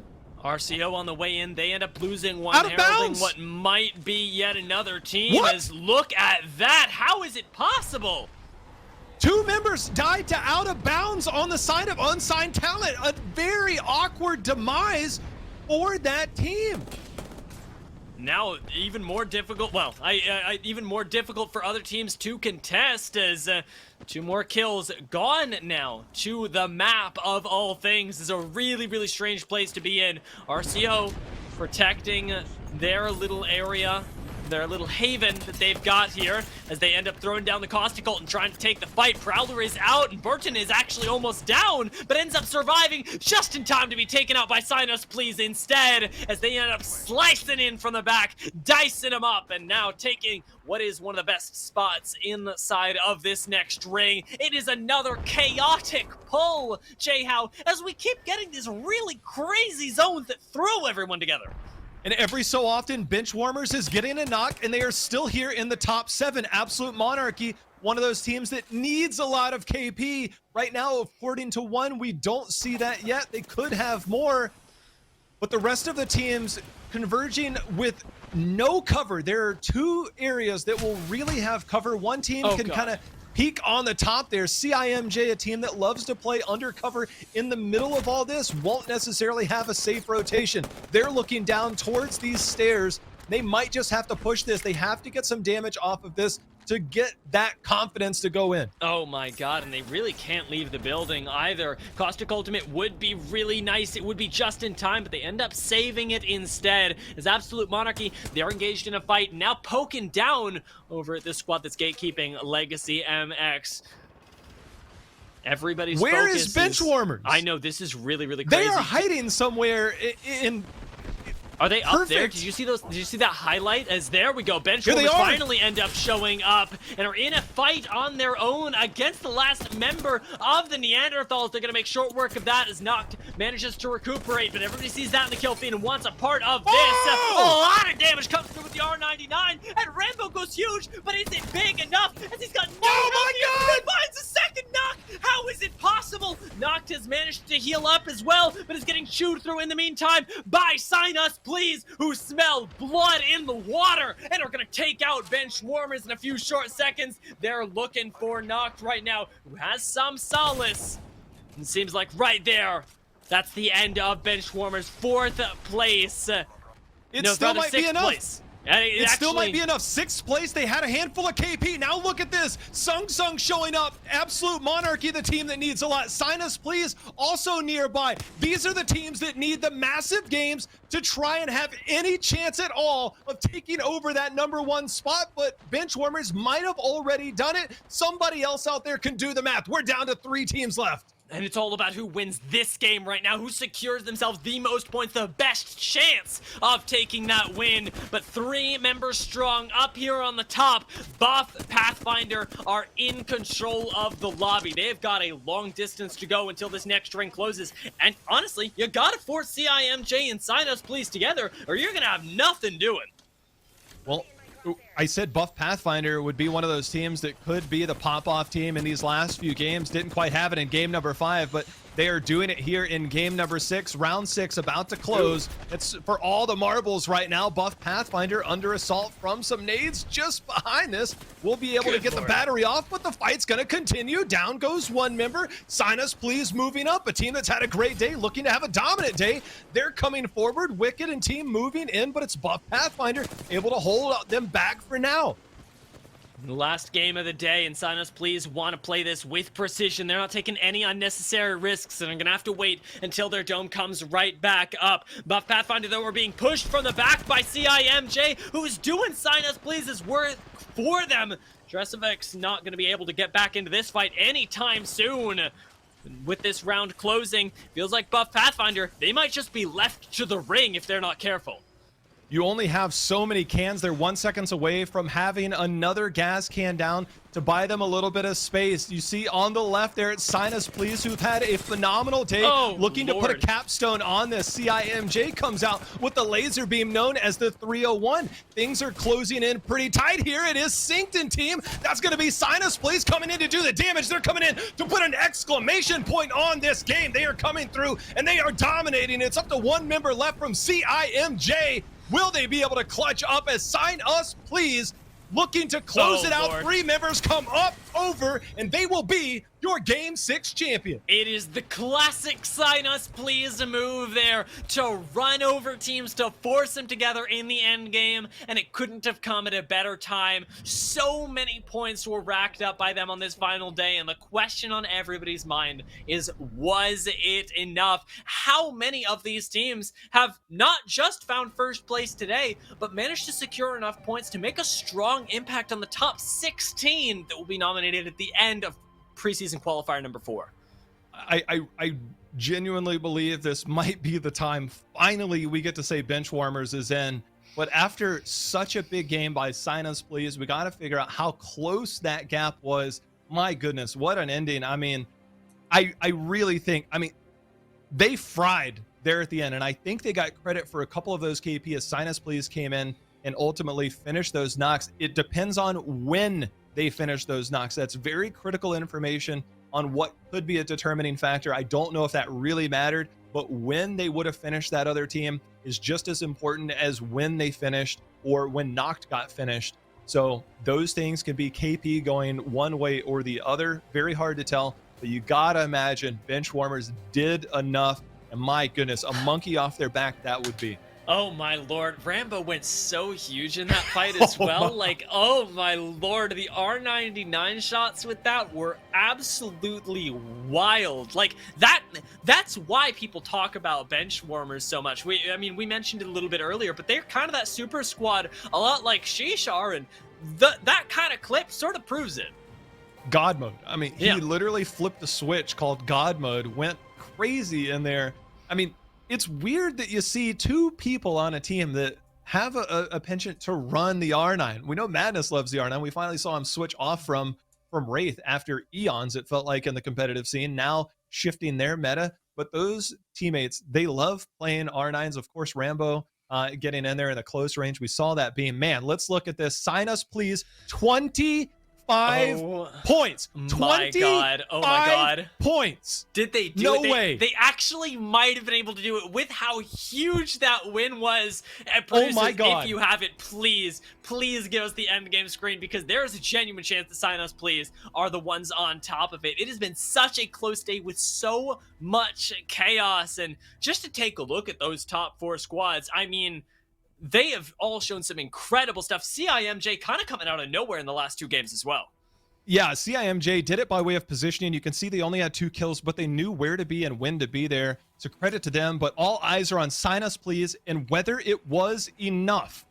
Well, Benchwarmers got 7 points, so they might have just barely... Oh!